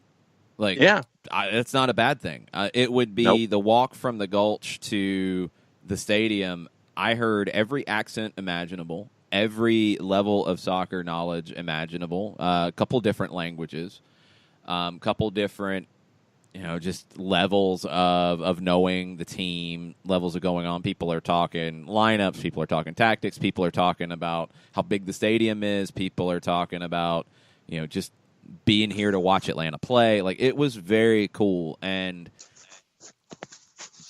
that's probably why Atlanta's drawing 70,000 fans and is talking about opening the stadium up more and more. And that's probably why the Red Bulls are not filling up a playoff match.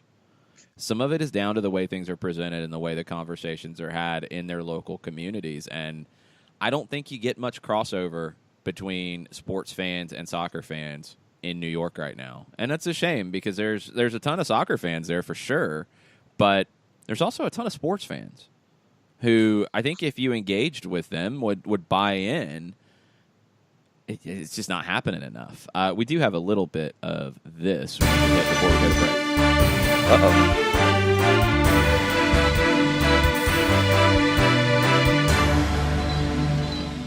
Paraguay has announced a list of 24 players for the upcoming FIFA date. They will be playing South Africa on November 20th in South Africa. Tito Villalba and Miguel Almiron are part of that call-up, along with Kaku from the New York Red Bulls. We will see if those call-ups actually happen. That was just announced at 10 o'clock this morning by Paraguay. So, stay tuned. 2 players from Atlanta, 1 from New York are called up for the Paraguay-South Africa match on November 20th, which would be, 6 days, 5 days ahead of the first leg of the Eastern Conference Finals, and it's in South Africa, so that's a little bit of a travel back. Stay tuned. We'll keep you posted on everything with call-ups because both teams will have some to deal with in this FIFA international window. We're going to take a break, come back, more of your reactions on the other side. Stay with us. We'll be right back.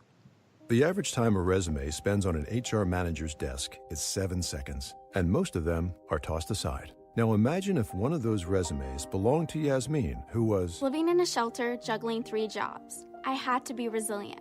That's something that you can't teach. We rely so much on a resume, yet it could never tell the full story of someone who had to be independent and take initiative. And that's how I handle every project I get. Discover new ways to develop great talent at gradsoflife.org. Brought to you by Grads of Life and the Ad Council. We know that every driver is different, and a one-size policy does not fit all. That's why Country Financial offers a variety of discounts, so you get the coverage you need and the savings you deserve. From good driver to good student, multi-policy to multi-car, we've got a discount to suit every driver. Call Jason Wright at 678-568-6871 today to see what you could save. On Facebook at Jason Wright Agency or by phone at 678-568-6871. Discounts vary by state. Policies issued by Country Mutual Insurance Company, Country Preferred Insurance Company, or Country Casualty Insurance Company, Bloomington, Illinois. Hey, hon, what you doing with your phone? Taking pictures? No, I'm asking it questions. Like what? Hey, Bobo, do flowers have best friends? I'm sorry. I'm afraid I don't know that. Hey, follow me. I want to show you something. Look, flowers do have best friends. Whoa. Some answers can only be found in nature. Discover the unsearchable. Visit discovertheforest.org to find a trail near you. Brought to you by the United States Forest Service and the Ad Council. Soccer Down Here is sponsored by Appolinsky & Associates, LLC, personal injury lawyers with over 30 years of experience. Call Steve Apolinski at 518-350-4231 or email him at steve@aa-legal.com if you need help with a wrongful death or serious injury matter. Steve Apolinski is rated one of the top 100 trial attorneys in Georgia, recognized as legal elite by Georgia Trend magazine for being one of the most effective lawyers in Georgia.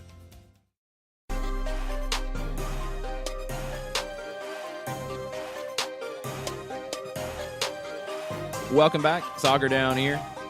November 12th edition, Overreaction Monday. We'll be getting into all of your reactions for the rest of the show. John is headed into Georgia Public Broadcasting to get ready for the next round of the high school football playoffs. Lots of planning today on his end, so he has left Jarrett and I in charge, which is always trouble, but we'll do our best. See, Jarrett's already left. He already ran away. He wanted no part of this. I mean, it's better than when you leave. It's better than like leaving me and John in charge, to be honest. Oh no, that's dangerous. I just expect to see like my Twitter blow up when that happens, but usually it doesn't. Although sometimes it has. Yeah, well, I mean, every now and then, you know. Although to be fair, he and I never got into the Brunswick Stew debate. Oh, jeez. So that, I mean, he did that with multiple witnesses at least. Because I don't know that I could have convinced people that had happened if it had just been us. Yeah, that was something. Question, and I don't have an answer to it. Maybe you do. What was up with the Tata Martino, Maxi Morales flare-up in the first half? That's from our friend Brandon. You have any idea there, Jarrett? No, that's a great question. I don't know. think it was really addressed after the match. Nope, not really. I used my question on other things. Yeah. I didn't think to ask about that. But that was it was weird. It was interesting. I'm guessing. I have to go back and look at how it played out. I remember it was a situation where Atlanta played the ball out for a New York player who was down, maybe very quickly because the New York player was down, and Atlanta was, hey, trying to take advantage and waste some time. So they play it out. I believe the conversation could have had something to do with if Maxi Morales was going to throw it back to Atlanta, and maybe there was a bit of a dispute about it. Very strange. And after all was said and done, New York City did throw it back. Morales did not throw it in. But even after that, Morales was still having words with Tata Martino and or someone on the Atlanta United bench. I couldn't tell. It looked like he was looking further back than just Tata with some of the things he was saying. But it goes to a bigger point that I just consistently noticed yesterday. New York City really seemed fragile in this from a just control of just composure, just a composure situation. They seem to be not quite Orlando on edge, but always at fear of losing their heads from the opening whistle, like complaining about nothing calls, just weird situations all the way around. And this was another element of it, Jarrett, that Morales just seemed more focused on whatever this argument was on the touchline with Tata Martino or somebody on the bench than playing the game in front of him. It was weird. And yeah, the Orlando comparison in the last game, and I was trying to be careful about it because I wasn't trying to say that New York is Orlando. That's a better team than Orlando. I'm not trying to say they're the same team, but just the way they reacted to everything, I mean, it felt like that. Like the way they came into the game with, there's a fine line where you can play that kind of us versus the world mentality. That's not the way to go about it, where, you know, every little thing is an affront and you're losing focus on the game, and that's what it seemed like. And, I think if you're Atlanta, I think you're going for that same kind of effect when you play Red Bulls in a few weeks. And if that means you get up early and you start fouling, or, you know, you get into a few disputes with them and try and get them off their game, I mean, I think that's something that you could see pop up again. This might not be an isolated incident from the playoffs. Definitely. I think with all the storylines and all the drama with Handshake Gate and everything related to that, we will have lots of things going on during Atlanta and Red Bulls. Dan James, our buddy from Home Before Dark, tweeted at us and said, it's fantastic to see the spread of soccer in the mainstream media in the U.S. Also, remembering the dismissiveness of other media outlets during the rise of Atlanta United. There was some of that. Not as much as maybe I feared. I mean, I've talked about it. I remember the AJC and whoever was in charge of their Twitter in 2010 being very obnoxious immediately after Landon Donovan's goal that kept the U.S. going forward in that World Cup. Some very big reach of an anti-soccer tweet that they threw out, and it's just like, why are you doing that? I don't think it was necessarily media outlets. I think it was some media personalities that were dismissive.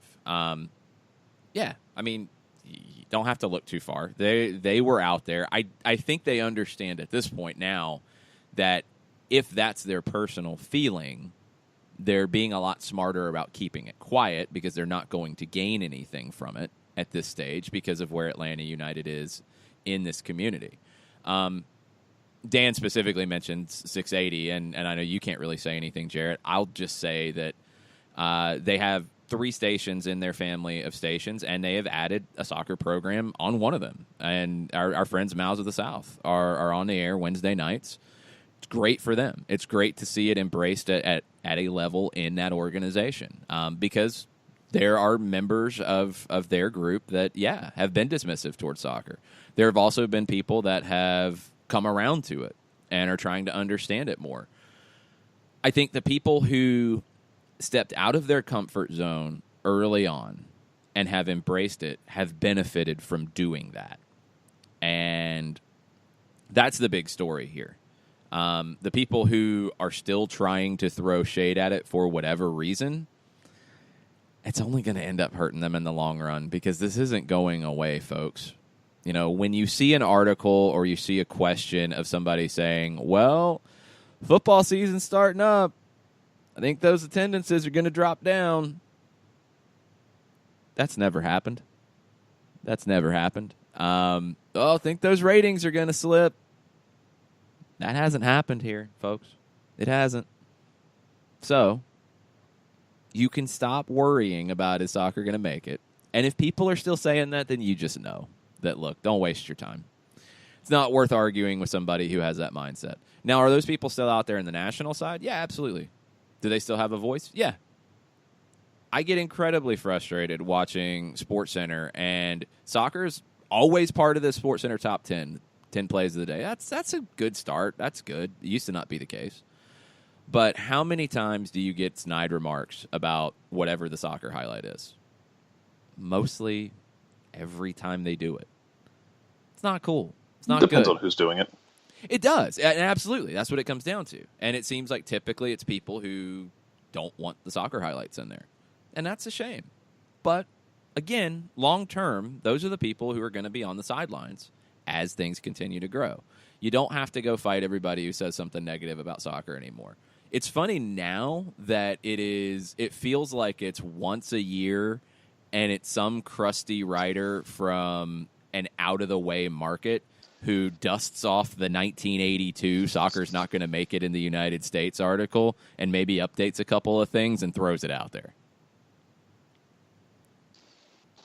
I mean,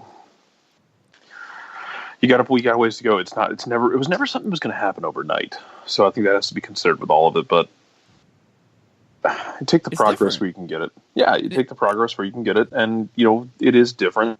I guess the thing I keep looking back on is and chuckling about is Krylock's crane kick goal would have been in another sport. A similar play would have been replayed for how many months in a row? Because, first off, it was just stupid. That's something I would try. Like, the ball's not down yet. I'll just jump and kick it. That's reasonable. But, I mean, there's multiple layers to it. Because I remember the Wayne Rooney bicycle kick against Manchester City was number 1 on the SportsCenter top 10 until they retired it. Like, it was that big of a deal. There's the other layer to it is the respect for Major League Soccer domestically, and that is a little bit slower process. And it's a little surprising that your national partners, like an ESPN and like a Fox, are not pushing that more. They have the opportunity to do it. It is different. SportsCenter and the way it covers it, other ESPN programs and the way they cover it, not in your soccer programs, in your regular sports programming. It's different. It's not where it should be yet, in my opinion, but it has improved. What is more of a mainstream conversation in American sports today? Soccer or hockey? I'm a little biased, and also we're in Atlanta where there is not an NHL team, but... That plays into it. It does, but I think it's soccer. I really, truly do. And that has not happened for any other sport. That has not happened for any other startup league. I mean, period. It hasn't. I think it depends on the time of year as well, because I think when it's hockey's regular season, yeah, it's not getting a ton of attention outside the top 10 things or outside, there's a great fight or there's just a stupid, amazing game. But I think other than that, you've got, when playoff hockey rolls around, playoff hockey dominates a lot because of the absurdity that playoff hockey is and how much fun it is. And it is. But dominates is not the word I would use. I think it gets over soccer in the playoffs. And no, it gets over MLS. But again, it's time of year. You're talking about the second month of the MLS season. Yeah.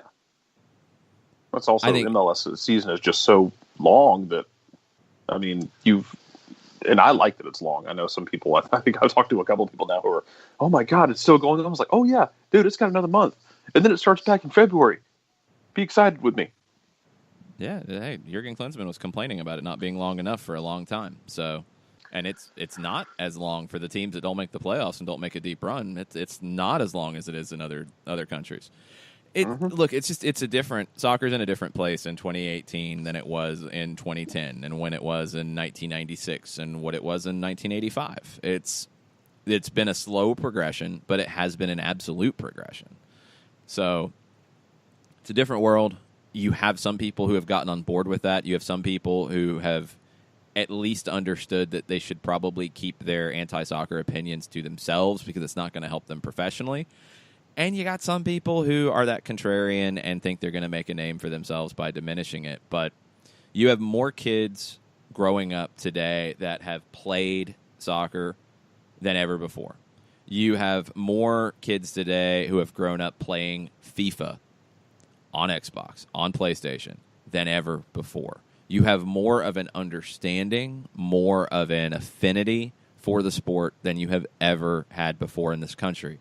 That's not even getting into the melting pot that is the United States and the melting pot that is Atlanta, Georgia, and the international community that has come and embraced MLS and embraced American soccer as well. It is happening more and more and more than it ever has before. That's only going to continue, and the numbers are backing it up. When you do these surveys and you see that soccer, and MLS is included in that, has a higher affinity than Major League Baseball, than the National Hockey League. It's soccer, it's basketball that are driving young people forward. American football's still there, and it will be for decades. I think it'll look different in 20 to 40 years than it does right now, as you have more kids growing up playing soccer, playing basketball, than playing football. I think it'll be a different conversation. The media, a little bit slower to get on board with that, but it will happen because that's what the audience is going to want. So it's an interesting time for soccer. I think it's climbed over the ledge, the fear of, okay, well, is MLS actually going to work? Yeah, we're way past those days. So now it's what's next and what's the smart route to continue this growth. And I think the league has done a good job of managing that. And we'll see once you get to 28 teams, once you get this next round of expansion, where things are and what's next. But it's been steady growth.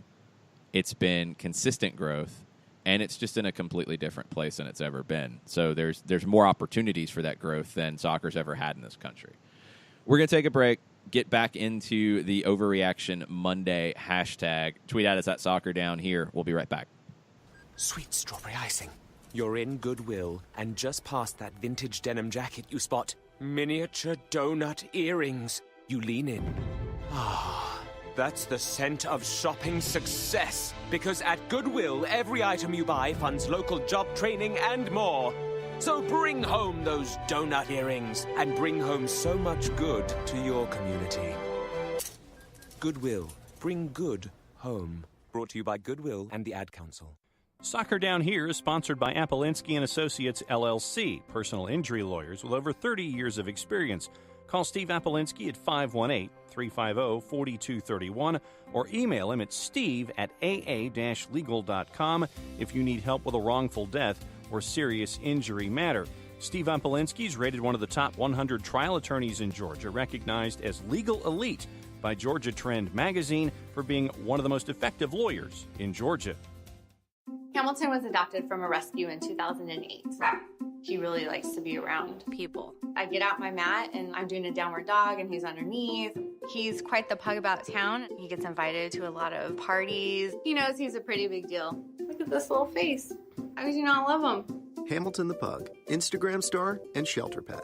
Amazing adoption stories start in shelters. Visit theshelterpetproject.org to find a pet near you. Brought to you by Maddie's Fund, the Humane Society of the United States, and the Ad Council. As a business owner, you know that every year brings new challenges and opportunities. The success of your business demands expertise and focus. And Country Financial can help you keep that focus by helping ensure you have the right insurance protection in place to meet your goals. Jason Wright can help you create a customized insurance plan that has coverages designed just for your business. Give Jason a call at 678-568-6871 or reach him on Facebook at Jason Wright Agency. Coverages vary by state. Policies issued by Country Mutual Insurance Company, Bloomington, Illinois.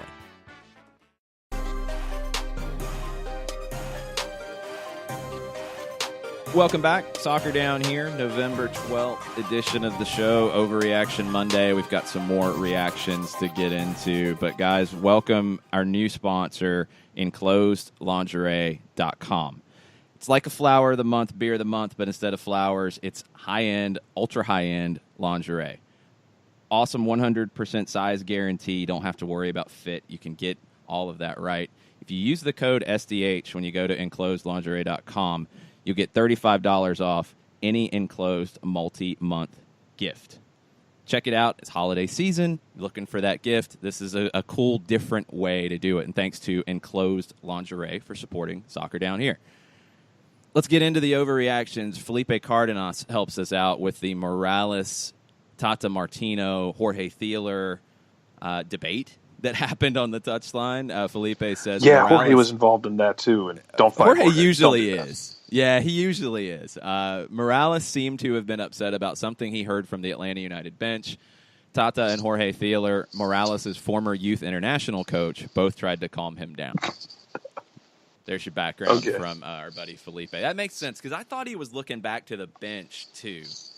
So I thought there was more to it than just Tata and Morales. I thought Morales was just frustrated all day. I thought he was really struggling all day long. He wasn't seeing much of the ball. He kept having to move and try to find, places in the field to get on the ball. I mean, he moved out to the left wing again, wasn't really seeing it there. Dropped in playing next to Alexander Ring. So final 20, 30 minutes, Maxi Morales' touches are 50 yards from goal. That's a great spot to be in if you're Atlanta United because Maxi Morales is there. I think he's the guy who makes NYC go. And when he can't get involved in the play, you're in a good spot if you're the opposition. Yeah, it was cooking. You allowed them to have possession in the second half, and you can debate whether or not it was Atlanta getting caught on the back foot, kind of. Tata's comments after the match pointed to they made the change at halftime to bring on another attacking player. As much as they had the ball, it wasn't like it was in New York, where in the middle of the season, where they stepped on the gas and you had Braguzan standing on his head. You didn't have that. He was directing traffic. Miles Robinson balled out. Michael Parkhurst was providing support. I specifically remember one play where it was, I believe it was Robinson or LGP had Davavia they were on he was on there. They were on his back, Villa's back, and Villa had the ball in the box, was looking for a chance to turn and fire. And as he kind of juggled it up in the air to himself and tried to flip it over the top, I think it was Parkhurst just swooped in out of nowhere and just cleared it out of the way. And just the help that they gave each other on the back line was really fun to watch. And a lot of it just felt like New York was looking for an opportunity, and Atlanta just was happy to let them knock it around on the back. And anytime it got close, they just stepped into the lane and cleared it out and tried to trigger a counter. They seemed happy to do it. Yeah, the defensive effort all the way around was just so impressive from this group. Andrew Baker asks, I know you can't discuss the specifics of the ratings for the radio broadcast, and that would be correct. Having said that, would you say they are below, on par, or above your expectations? I didn't really know what to expect, to be perfectly honest. I didn't know what would be good, bad, or indifferent.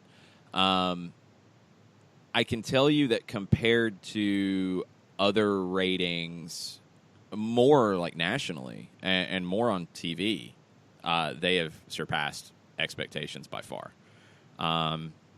We're really lucky at the station, and Mike and I are really lucky, and Jimmy as well, to have such a great listener base. It's allowed us to get out on the road this year, and it's allowed us to do the things that we do to cover this team and have essentially a 90-minute post-game show last night. I mean, in previous years, it would have been really easy to do our usual post-game and then throw a replayed interview in for 30 minutes. But there's enough interest in this team and where they are right now that 90 minutes of talking about the match was incredibly well received. Y'all just, I came back upstairs from downstairs like, wait, y'all are still here? What? Yeah. Yep. It was surprised. It was very cool. Pleasantly surprised. Yeah, it was very cool. The ratings, I can tell you the people that matter, the ratings have been very impressive. And it's a good thing. It's a very good thing. So and they've grown all season. That's been the other cool thing about it, is it's not like they were great early and they've dropped. They've been steadily growing. So it's a good thing all the way around, and it's why you're seeing and hearing more coverage, and not on an island, not off to the side, but just part of the mix of coverage of the sport.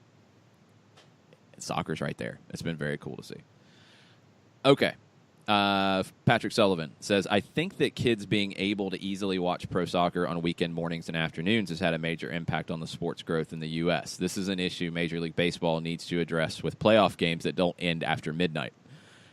Totally agree. I remember as a kid, you had to work to find soccer on TV. Then when I was in college and into high school and MLS was getting started, it was easier. It still wasn't easy. You didn't have the Premier League being accessible until, probably mid-2000s, honestly. I didn't see a Premier League game until the one that I remember was the Manchester United-Newcastle game when Cantona had come back from his suspension for kung fu kicking a Crystal Palace fan. And you had the Manchester United team of Beckham and Giggs and Scholes and the Nevilles and that young group with Cantona back, and Newcastle had a huge lead in the league table around Christmas time. And Cantona led them to a 1-0 win, and Manchester United ended up coming back. It was the year that Kevin Keegan lost it and yelled that he would love it if Newcastle beat Manchester United. That was when I first saw the Premier League, and I don't know if every game at that point, I know every game wasn't on TV, but I don't even know if there was a game every week. It was on it might not have been a Fox affiliate. It might have been like a sports channel or whatever affiliate, or Prime Sports or Prime Networks. I don't know. It was hard to find. Now there's channels dedicated to it. It's easy to watch high-level games. I mean, look at all the games that you could watch yesterday. Easily. Not even having to really battle to have all these subscription services to watch it. You could watch the Copa Libertadores final, MLS playoffs, Manchester United, Manchester City, Bundesliga. Easy. That has a huge impact on it. And when kids grow up with soccer on TV, it's normalized. You know, it's funny that that's what the way you're thinking of it. But it was weird when I was a kid to be a hardcore soccer fan and trying to learn about Napoli or Manchester United or whoever. And now it's just normal for kids to watch Bournemouth on a regular basis. Well, that's their decision to watch Bournemouth on a regular basis. Bournemouth isn't bad now. Now, Bournemouth isn't bad. If you're watching, I'm trying to think of a team you don't want to watch, you don't want to expose to the kids. There's a few of those, but Bournemouth plays decent soccer. That's fine. It is different. I vividly remember as a kid, a friend of mine who lived a couple houses down from me was he was Brazilian, and his every time I went to his house, his dad was watching a match. And I had no idea who he was watching. I guess he just was ordering it because it's not like it was available, on ESPN really. So I guess they had the cable package for it. And I just remember just being confused at just because I grew up playing baseball. It wasn't until high school where I got into soccer really, and just being like, oh, okay, I guess I don't know any of these players. I don't know any of these teams. Looks fun, like the atmosphere is fun, but it wasn't necessarily accessible. And I like that it's just more than Premier League now, and it's fine. Like I don't have a Premier League team. I have nothing against the Premier League in general. I just don't have a team. I never built my time around watching it. But I like that it's as accessible as it is, and I like that other leagues are getting more accessible, where you have options where you can watch different styles and different teams, and then just kind of see how things are different in. This is something that angered me yesterday about the River Boca game where, they're playing down there at the Bombonera. Fun match, 2-2. Field wasn't waterlogged this time. That was fun. And, I'm seeing snide comments out of people in Europe of, oh, well, this is, we could give this. I'm not very impressed. This isn't Champions League level. Quit. You don't have to make comparisons to every little thing in life. Enjoy something for what it is. Enjoy that it's one of the biggest rivalries in the world for one of the biggest trophies in the world. Quit trying to compare it to something. Quit looking for something to make yourself grumpy over. Just enjoy it. That's what a lot of people do with Major League Soccer. It's like, oh, well, it's not this. Well, it's... No, it's not. It's its own thing. You're right. And there's plenty of Major League Soccer matchups that I would rather watch than a Premier League game. Absolutely. And if that makes me crazy, if I'm not a soccer hipster, then okay, I'll live. But yeah, give me that Sporting Kansas City Real Salt Lake game. Give me that over lots of different Premier League games. Give me that over sometimes the heavyweights in the Premier League matching up, because a lot of times that game ends up being garbage. So just enjoy it. Just watch what you enjoy. Now you can pick and choose. No, the Copa Libertadores final was not the Champions League. In a lot of ways, it was better. So, get over it. It's the same people who would be dismissive of a band if they made it to the top 10 Billboard list because they sold out. Not that maybe their music just crossed over and people ended up liking it, and more people ended up liking it, and the band made more money. And shouldn't that be a good thing? I don't know. It's crazy. We're going to take our final break. We'll probably have some stoppage time. We've got lots of reactions to get to finish things up. Stay with us. We'll be right back. The average time a resume spends on an HR manager's desk is 7 seconds, and most of them are tossed aside. Now imagine if one of those resumes belonged to Yasmin, who was living in a shelter, juggling 3 jobs. I had to be resilient.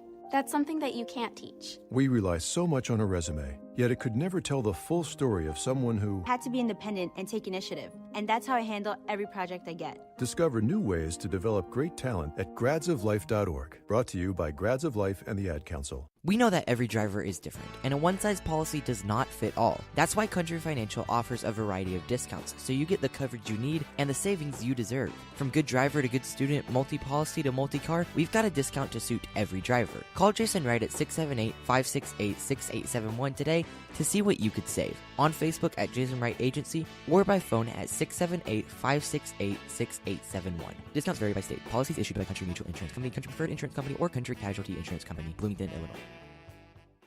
Hey, hon, what you doing with your phone? Taking pictures? No, I'm asking it questions. Like what? Hey, Bobo, do flowers have best friends? I'm sorry. I'm afraid I don't know that. Hey, follow me. I want to show you something. Look, flowers do have best friends. Whoa. Some answers can only be found in nature. Discover the unsearchable. Visit discovertheforest.org to find a trail near you. Brought to you by the United States Forest Service and the Ad Council. Soccer Down Here is sponsored by Appolinsky and Associates, LLC, personal injury lawyers with over 30 years of experience. Call Steve Appolinsky at 518-350-4231 or email him at steve@aa-legal.com if you need help with a wrongful death or serious injury matter. Steve Appolinsky is rated one of the top 100 trial attorneys in Georgia, recognized as legal elite by Georgia Trend magazine for being one of the most effective lawyers in Georgia.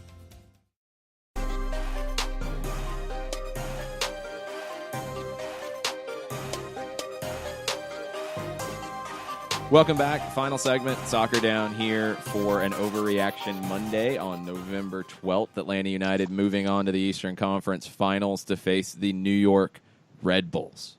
Dun, dun, dun. It's going to be a wild couple of weeks of talk ahead of Atlanta United and Red Bulls. Sporting Kansas City and Portland will have moments as well. As good of a conference final set of matches as you could have if you're Major League Soccer, so it's going to be lots of fun. We'll try to get caught up on all of the reactions over, under, on par as we finish up today. Robert Swick, I don't know why Bournemouth was the team that popped into my mind, saying that kids are growing up watching Bournemouth. It's actually not easy to watch Bournemouth this season, even though they're in 6th place. They've only had 2 games broadcast on TV out of the first 12 weeks. That should change.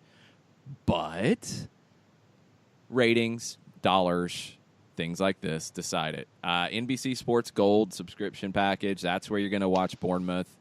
It's a lot more accessible than the old days of finding satellite coordinates and hoping that the sports bar that you went to had a big satellite dish that could twist around to find whatever feed of wherever they're finding this game.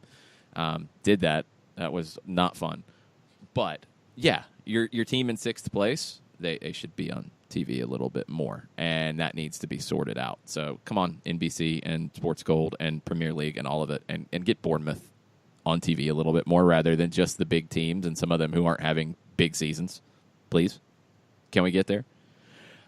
All right. Let's get into the rest of the reactions. Our friend Jill Robbins says, probably in the minority opinion, but thought Geiger was the best choice for the moment. Stifled NYC's shenanigans from the first leg, penalty kick call, no hesitation, set the tone. Can we give him credit and stop hating him now? And who would be the best refs for the next series? I think Geiger and Marufo were the 2 best referees that Major League Soccer has. They were the 2 guys who worked in the World Cup, and in this round of games, I think they were the 2 that showed their quality. They both did a good job with matches that could have been very contentious in the second leg. Those are the 2 guys that it would not surprise me at all to see those 2 get the second leg of these upcoming series. There is a little bit of conversation that Geiger might be involved in, I can't remember which tournament, but he might not be available for the next round of the playoffs. So stay tuned to that. Is there anybody else in MLS that stands out to you, Jarrett, that you wouldn't mind seeing for the next round? I can tell you I don't want to see Baldomero Toledo. Yeah, I'm with you on that. Let's start with the negatives here. Yeah. Otherwise, Nothing really pops into my mind. I think it's I wonder how it's going to go, honestly, with the legs here, and if you treat it like you did this one, where okay, the first leg was basically a street fight, and the second leg is going to be a scene out of the Warriors. So we're going to put, again, you might see a Mark Geiger or a Mark Geiger-like character involved, because if for no other reason, you want to keep things under control, and you want someone who can, as you phrased it before, kind of bend the rule book a bit. Yeah, I mean, guys who stand out to me, Alan Kelly will get one of these games, I think. He generally gets some big assignments. I'm okay with Kelly. Drew Fisher's one that I don't think gets a lot of talk, that I think he's been pretty steady this year and done a good job. Hilario Grajeda, some people like him, some people don't. Kevin Stott, who had the first leg of Atlanta and NYC, I thought he managed the game pretty well, but I didn't like his use of cards. That would have been where I had an issue. Fisher's kind of the more underrated one that I don't think gets a lot of talk about his work, and I've generally felt like he's been good this season. I mean, I'm fine if you go any of those ways. I mean, because bottom line is you're gonna go with somebody's gonna get these games, so you might as well just make peace with the fact that there's going to be choices here that fans are going to go, oh God, no, please no. Well, somebody's got to get the games. We'll see where they go with it, and you hope if nothing else. I think you hope it's the same thing you hope with Geiger when he has a game is don't give him the chance to make the big call. Don't give any of these officials the chance to make the big call. Yeah, I thought NYC really messed up with their constant complaining and conversation with Geiger. I think that hurt them rather than helped them. Referees like that, when you're in their ear from the jump, I don't think it helps you get any calls later. I really don't. I think it just angers the referee towards you. So not a smart way of handling it if you were NYC, in my opinion. Ricky Ricardo with a couple of questions. Why is Taylor Twellman questioning Joseph's penalty kick style when he's done it every time and he's 9 out of 10? And 2, they put up a graphic with the refs, and the assistant VAR was listed, which blows my mind. Did they inform Mike and I? No, they didn't. I don't know who it was. I heard through the grapevine that there is a Slack channel for the assistant VAR to inform referees about decisions. I'm not part of it. Mike's not part of it. I don't know why we've been left out. I feel like we're not invited to the cool table at the high school cafeteria. I don't know what's going on. This is amazing. The assistant VAR both exists and doesn't at the same time. It's a Schrodinger's cat. It's bizarre. It's amazing. The Joseph penalty kick style, and we heard it on the clip at the beginning of the show. I don't know why it's being questioned at this point, honestly. And he hasn't done it every time, and I think that's the secret here. Look at all of his penalties this year. There's been a few where it's been the big hop into the kick. There's been a few where he didn't hop at all. That is really difficult for a goalkeeper. He took 2 PKs against Philadelphia at home against Andre Blake, and both penalties in that game, he didn't hop. He did the Fred Flintstone, the bowling stutter step.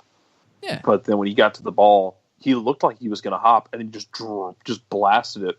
And both times, I think Blake guessed right, if I'm not mistaken, but he was not quick off. He was not quick off his spot. And I think he was expecting the hop, and by the time he reacted, I don't know if he would have gotten either one of them, because I think both of them, if my memory is right, were good.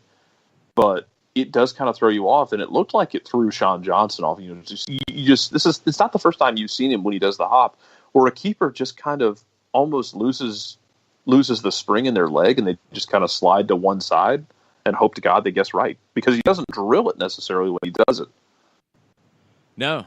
I think generally the more of a hop that there is, the less power there is. It's more placement because you're getting the goalkeeper leaning one way. Look, he's 9 out of 10. I mean, I think it's effective no matter how he's doing it. But that hop, to me, makes it even more unpredictable because he doesn't always do it. That's what's really interesting. It's the greatest thing in sports. Don't at me. I love it so much. I don't know about that, but it's pretty cool. All right. It will be when I write 5,000 words about it. Go for it, man. I've had it. We're going to go into some stoppage time now. We'll try to get caught up on the Twitter timeline. Nathan Pugh says, the point of a franchise system is to promote parity and spread profits evenly across teams as opposed to La Liga or EPL. So it is a shame that more teams are not utilizing all means necessary, TAM, GAM, and designated players to go for 70 points each year. The designated player spot of it is where some teams will spend and some teams won't. So that's one way that teams who want to spend and want to commit resources can do so. TAM and GAM, TAM you have to spend. That's part of the deal. You have to use it. So if you don't spend it, you have to trade it and get use of it. We saw Philly do that with the David Accam deal that didn't work out because David Accam was injured and had a bad run of form, just bad form. It was a smart deal, I think, at the time. I think it's more of not so much teams not utilizing all means necessary. It's some teams use them, but use them in a very bad way and very wasteful way. So scouting, decision-making on who to sign, talent development, all these things are very, very important. And I think even more important than using all means necessary. You don't have to spend a ton of money to have a good team in this league. Houston made it to a conference final last year, and they have a very low payroll. They've brought in exciting talent with that low payroll. They've been very smart in how they've spent. Other teams have spent tons of money and gotten nothing for it.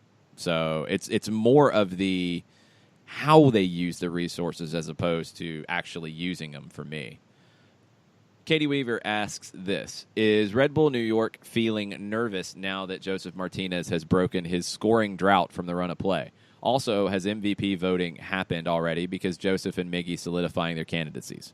Voting's done. Voting actually ended the week before the final match, before decision day, which is strange. I don't know why, but it was. They're already announcing this stuff. Actually, MVP could be announced in the next couple of weeks. It'll probably be announced before we get to the first game against Red Bulls. What do you think about Red Bull feeling nervous now that Joseph is scoring from the run of play? So I went over this last night in post game that how often do we sit here and talk about, with a team and I looking at you, Mr. Ibrahimovic, do we talk about our star players not stepping up in the big moments? And yeah, you're Atlanta United, your star players stepped up in the biggest of moments last night. And if that's the Joseph Martinez that shows up, then you have to absolutely love your chances in the next round. As weird as things have been, and look, Joseph wasn't on the ball much in that game in New York, but if that's the Joseph you get where he's, playing jump rope with the back line, if he's feeling confident, because you go back and look at a slow motion shot of that the closing goal he had. He takes that off the bounce. That ball's not on the ground when he strikes it past Sean Johnson. That ball is bounding. That's right. About a foot off the ground when he rips it. And Joseph was not shy about ripping the hell out of that ball. I think you have to feel confident about that. But if you're Atlanta, I think you also have to love that it was a big game. Of the two teams there, only one team's superstars took control of the game, and it was you. Yeah, this is true. We have very important work being done by our I team, Ricky Ricardo. We're going to hit the air horn on this one. We're going to hit it again because we know who the assistant VAR was last night. Kyle Longville. It was on the graphic. My mind is absolutely blown by this. Kyle Longville, in 4 years prior to this season in Major League Soccer, had worked as an assistant referee 27 times. He made his professional debut in 2010 as a assistant referee for a Tampa Bay Rowdies Montreal Impact game in the USSF Division II Professional League, the crazy in-between year where the NASL wasn't on its own yet and USL wasn't on its own yet because you had the breakup and U.S. Soccer ran a Division II professional league. So that's where Longville debuted. Yeah, it happens. His last game on the field in MLS this season was September 22nd. He was the second AR for Minnesota and Portland. He also worked as an assistant in USL this season. He was the AR for the Manchester United Real Madrid International Champions Cup match. So this is a guy that I know some assistant VARs, and the one who was assigned to the All-Star game was a retired referee who was serving in this capacity. Longville's a guy who works in the game. He refereed a good number of games this summer across USL and MLS and ICC. So there we go. We know at least who the assistant VAR was for this one. That wasn't announced prior to the match. That was not announced by Pro in the build-up to the match. I don't think anybody from Pro listens to our show, but maybe they do, and maybe they wanted to spread the word. I don't know. I love this league. I need more. I need more content about those in between years, because I need some good 30 for 30s on the weird years of MLS and U.S. soccer as a whole. If we can get our, I know some people have wanted a drunken history podcast. Good Lord. I think that's a frightening idea. I don't think we'll go with a drunken history podcast. We might do a hopped up on Red Bull history podcast. That seems dangerous. It could be. Maybe a hopped up on Pixie Sticks history podcast. I don't know. We'll figure this out, but stay tuned. There's lots of different crazy stories. The 2010 second division season would be one to talk about, where U.S. Soccer had to say, all right, USL, all right, NASL, I'm going to put my hand to your forehead and keep you across from each other so you can't hit each other, and I'm going to run the league because you guys can't do it yourselves. That actually happened not that long ago. All right. Of course it did. Yeah, welcome to lower division American soccer. Shiva on Twitter. I know we all want more from this team, but last night I personally had so much satisfaction from this team to bring us our first playoff victory at home. We will only grow as a club from here. I think the thing to me that stood out was that feeling of once you got past the first 15 minutes or so of the second half, where NYC went for the game, bringing in Castellanos, pulling Yangel Herrera, starting to get more of the play. They dominated possession in the second half, but they looked their most dangerous at the opening sequence of the second half. Once you got past that, and it felt like they had kind of run out of gas, at least momentarily, the comfort level that kind of came over, at least came over me. Once we got to that point, I kind of felt like, okay, now you can breathe. Now you're good. The team is going to be just fine. Because there are a lot of nerves. I mean, you go into that match and season could be over at the end of it. That's a fact. That will wear on you for sure. But it felt like once, and especially once Joseph scored the final goal, then it's okay. Yeah, now it's a party. Now we can celebrate moving on. That feeling of, for me, when it hit me after that first sequence of the second half where NYC dominated, that's where I kind of felt like, okay, now we can start to look ahead. Yeah, that was it was interesting to see them kind of just weather it in the second half. And I asked Mike Parkhurst after the game about, how important was the first 20 minutes? Because I think I was more nervous about the first 20 minutes of the game, about them coming out and NYC trying to pull a Toronto and assert their will on the game and get that first goal. And he said, that first goal, we talked about it before the game, that first goal was so vital. It was a matter of who got it and who could dictate the pace there. And Atlanta did the job. They got the goal. They dictated the pace. But just seeing them come out comfortably in the first 20 minutes, if you had concerns that this team was going to come out flat, those can be put to rest, I think. And for some people, I think they'll still be there for the New York Red Bulls game. I think at this point, though, the team has earned it to the point where you can say, I think they'll be fine when they come out of the gates. Yeah, I think you can. I think you can breathe a little easier. One thing we haven't gotten into was Dome Tarrant and his post-match comments last night. Ooh, buddy. Yeah, they were something. Pablo Maurer, MLSist, has a little bit about it. The video is circulated around. But basically, what happened was Christian Arios of The Athletic ask about Joinga Burget's exclusion from the 18. The question I had when the 18 showed up. The 18 shows up, and I'm looking at it, and I'm like, wow, what are they going to do if they have to go for it late in the match? The only attack-minded substitution they had was Castellanos. They only made the one substitution. Also, there was no Lewis either. I mean, that Lewis. One also was like... No McNamara. No Burgett. Burgett was the one, though, who's played a good bit this year. Lewis and McNamara, it's a different conversation about Dome Tarrant and not playing those guys. Burgett came on in the first leg. Not in the 18. And Christian Arias asked about it. Dome went on for about 2 minutes with different things to say. About half of it didn't make any sense in terms of, I guess maybe there's a bit of a history between Arias and Tarrant. I would assume from the reaction that there has been. I don't know that for sure.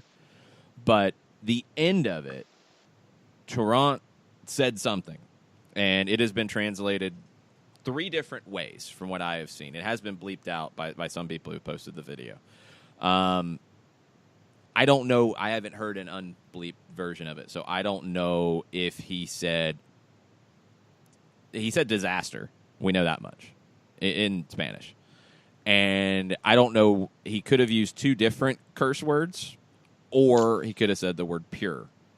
I've seen it translated all 3 ways. So I don't know. I haven't heard unedited audio of this yet, so I can't tell you. But regardless of how he said it, that kind of response to a reporter for asking an absolute legitimate question is kind of surprising from a guy who he hasn't been the one in charge, but this is not somebody coming out of nowhere, folks. This is a guy who was with Pep Guardiola at Barcelona, at Bayern Munich, at Manchester City. He's watched Pep Guardiola deal with the media. I didn't think it was an out-of-line question. I didn't think it was a wrong question. It was an absolute legitimate question. All you got to do is say, we didn't think he was the right choice in the 18. If you don't want to get into it, fine. Just say we went in a different direction. Period. Leave it at that. Don't open yourself up to something like this where you start name-calling reporters. Come on now. It's surprising for a guy who's been around the block as much as Dome Tarrant that he would have that reaction to a very legitimate question about the 18. I think a lot of it just also has to do with the fact that,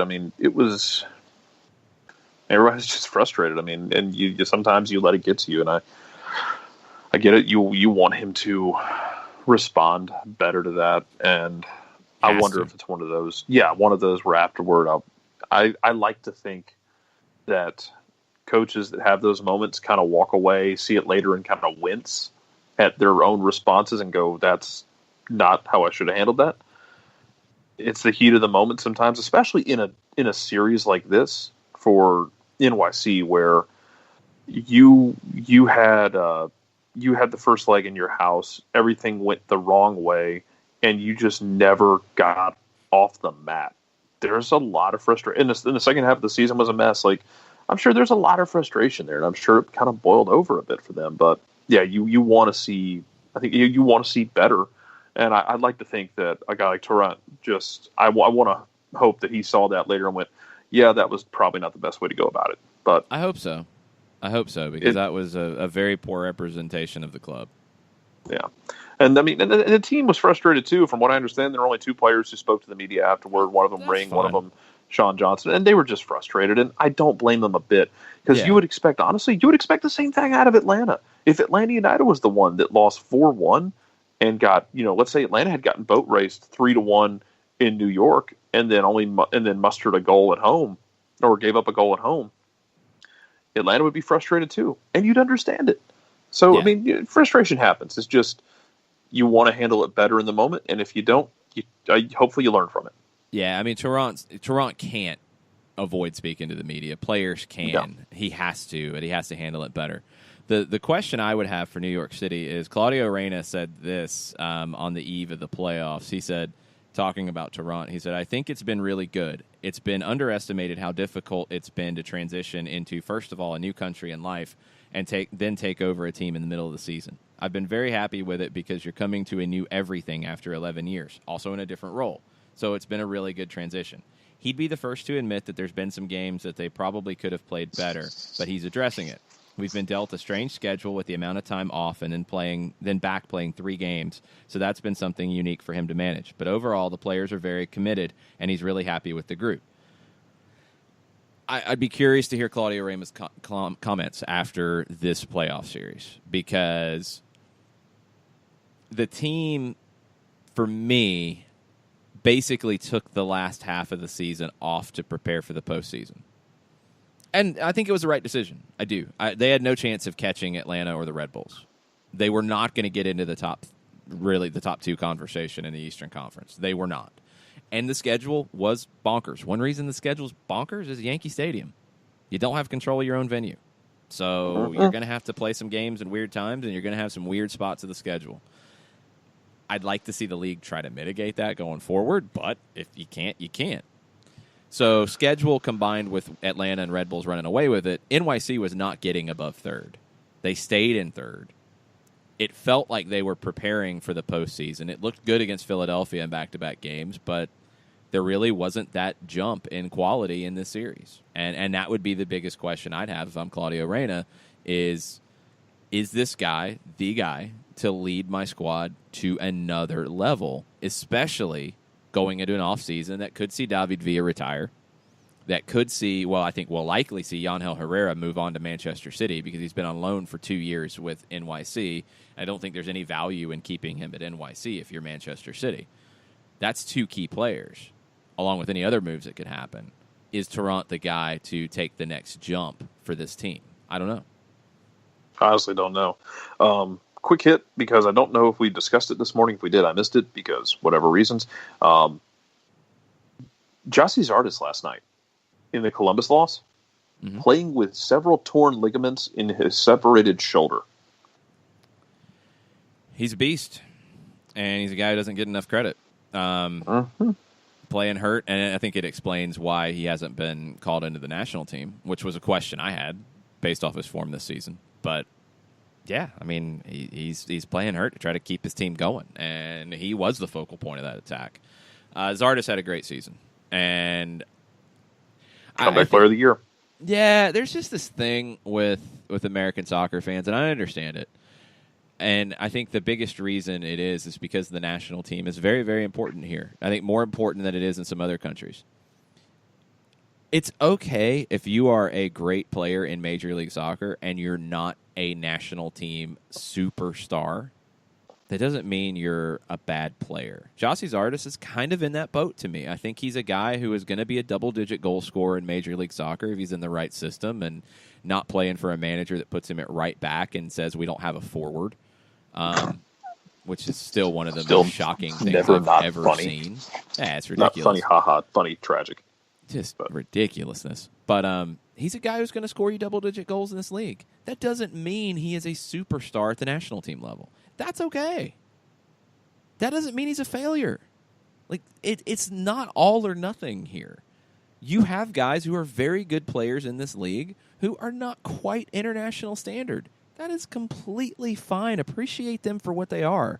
You're not a failure if you're an American soccer player that has a 15-year career but gets 5 caps with the national team. That's not in any way a failure. Stop thinking of it that way. Just stop doing that. You could be Zardes or you could be Mixed Disco. Yeah. I mean, Jeff Agus is a guy who was in this boat. Jeff Agus is a guy who won 5 MLS Cups. He might have gotten to 6. He played a lot of times with the national team, but was he the best choice for the national team on a regular basis throughout his career? No, he wasn't. He had some bad moments with the national team. Doesn't mean he was a failure as a professional. He had a great career. So it's not national team or bust if you're an American soccer player. That's the growth of this league. You can have a great career as a professional player where you are being paid to play soccer and being named to the All-Star team and being named to a Best 11 and earning awards and not be a national team starter week in and week out. That's completely fine. I think Zardes sometimes gets some just incredibly unfair criticism. Like, people think he's just not even a player who should be in the league, and that's a joke. ATL UTD fan number 1 says, I believe our team is brimming with confidence after the last couple of performances, and this will be a very different series with the Red Bulls. That Almiron free kick was an awesome bender, and you give him more confidence. Watch out. It was also a miracle, according to Almiron. A little bit. He had never scored on a free kick as a professional. I think he said he might have had one as an academy player. Yeah, that was interesting because I wondered who was going to take it. I thought Gressel might come over to it, but it's Martinez and Almiron, and we haven't seen Martinez take a free kick since RFK and Bill Hamid making a save late, if I remember right, last season. Yeah, and because we asked him about it after the game, he said he was standing with Joseph on it, and the talk was I think they were going to do the little 1-2 with it, and Miguel kind of just stood up and said, I'm feeling confident about this. I'm gonna give this a go. And he did. It was and pretty then nice. My favorite thing about that, go look at the replay of it, and I think it's Ring who's on the outside of the wall. Correct me if I'm wrong, because I don't want to accuse the wrong guy. The ball just goes over his head. And it's the look of a man in his eyes of, I didn't jump. Oh, God. Someone please save me. No. Because he just kind of stood there. The ball just kind of glances across the top of his head without hitting him. And he didn't move. And then it's just kind of this look of a man's eye of, damn. But it's you're in no man's land if you're in the wall, because if you jump and they play it on the ground under you, you look like a fool. If you that don't happened jump, in the Red Bulls game last night too. Yeah, if you don't that exact jump thing, and it skims over your head, you look like a fool. I've seen some teams. It's been really odd to see teams actually have a player like slide in or lay on the ground behind the wall, to where the wall will jump, but there's a guy laying there to get the ball that goes underneath. I've seen this happen recently. It's kind of crazy. Vine City FC with the black helicopter theory of the morning, starting to believe El Tata planned it all. That's his theory. Through the Toronto game, kept the bypass press strategy until the playoffs. Now played differently. Martinez playing possum at the end of the season. Look out, Red Bulls. Wow. If El Tata pulled that one off, just name him president and commander of U.S. Soccer, and let's just stop dealing with all the drama. That guy is just on another level if he's pulling that off. Threw a wrench at NYC Red Bulls up in New York while we're at it. Yeah. So we're going to come out with a strategy. This doesn't make sense. All in good time, my son.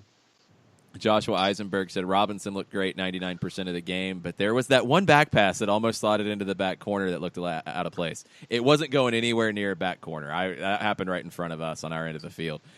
It was a play where Robinson thought Gazan was going to stay where he was and he could play him in possession. Brad was retreating to the goal, so it was wide of the goal. It would have gone out for a corner, but Robinson didn't play it with any real speed. Gazan was able to run over to it and clear it. No big deal at all. So if that's the 1% that he struggled with, I'll take that every day. That was fine. Miles Robinson's going to be a problem in this league. Miles Robinson's a starting level center back in this league right now. That's fine. He's going to be a problem, though, because it's going to get better. The talk was as a national team player. I mean, that was the talk coming out of that draft, was Miles Robinson could grow into a national team center back, and I completely agree. Can you imagine having Aaron Long like Aaron Long and Miles Robinson in the center? Well, I mean, if it's Matt Biasca and Miles Robinson, or if it's John Brooks and Miles Robinson, there's lots of options. Miles is a player. Miles is past the it's nice that one of the twos is getting minutes here. He's past that, y'all. He's a guy that I honestly, and I probably wouldn't have felt this way if I hadn't seen every game for Atlanta United 2 at the end of the season when they had 7 in a row at home and watched Miles kind of grow up in front of us in that run of games. I probably wouldn't have felt that way. But when he was announced in the starting lineup, I wasn't worried. I really wasn't. Nope. I thought he had earned that performance, that opportunity with Lorenowitz down. It's next man up. That next man was Miles Robinson, and he handled it. I thought if Lorenowitz wasn't going to play, it'd be Escobar sliding inside. It'd be Gressel out wide. I think this showed you two things. It showed you that you're more comfortable defensively in a game where it's defense first with Escobar out wide instead of Gressel, which makes sense. And also that you have a lot of faith in Miles Robinson based off his current form and training and with the twos at the end of the season. And he lived up to every bit of it. Elliot Beaven also was high on Robinson last night. Jackson Popkin said, last night was the best performance from the Atlanta United crowd I've seen. Seemed like the majority of the stadium was actively chanting some of the more complex chants rather than just clapping. Awesome atmosphere. And I can't get into that detail because I get so focused on the game. Like, we hear the crowd in our ears, but I don't hear detail. It felt like it was more engaged from whistle to whistle last night. It felt intense in the crowd all night long. Yeah, it's hard for us to tell in the press box because the press box windows are, you don't hear. You know, I can see and I can pick up stuff like when you do the Viking clap and when you do the callback,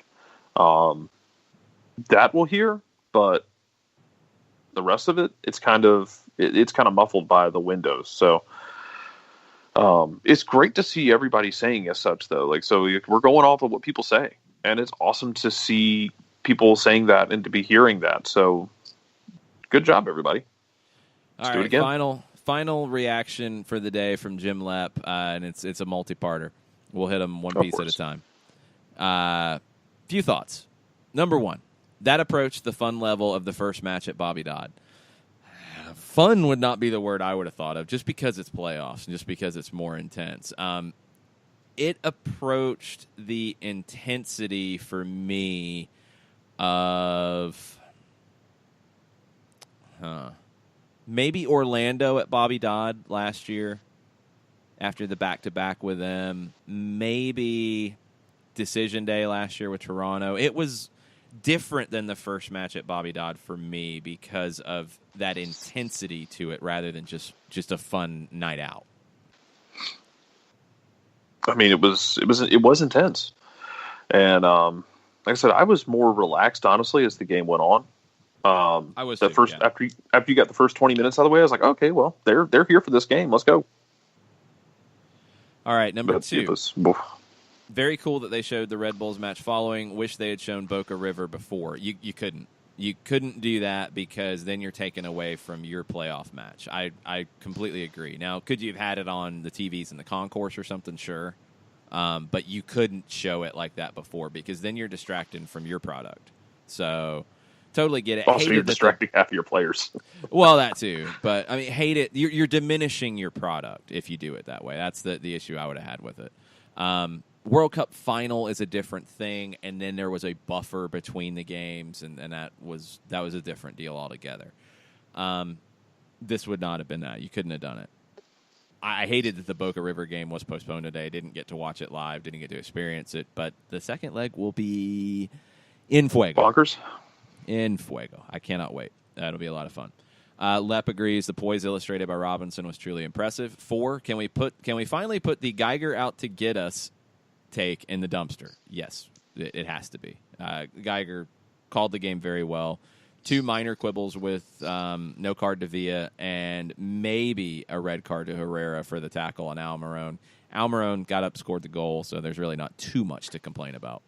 I'm with Jim on this one. I hate the international break in the midst of the Cup timeline. The league has to figure something out, whether it's the season moving up to where this is the break between the season and the playoffs during this international break. I could deal with that. Or moving everything up to where MLS Cup would have been this weekend as opposed to December 8th. I could live with that. But having this break for 2 weeks in the middle of the playoffs, it's really awkward. I don't like it at all. I would not be. There's a lot of changes you can make on that front.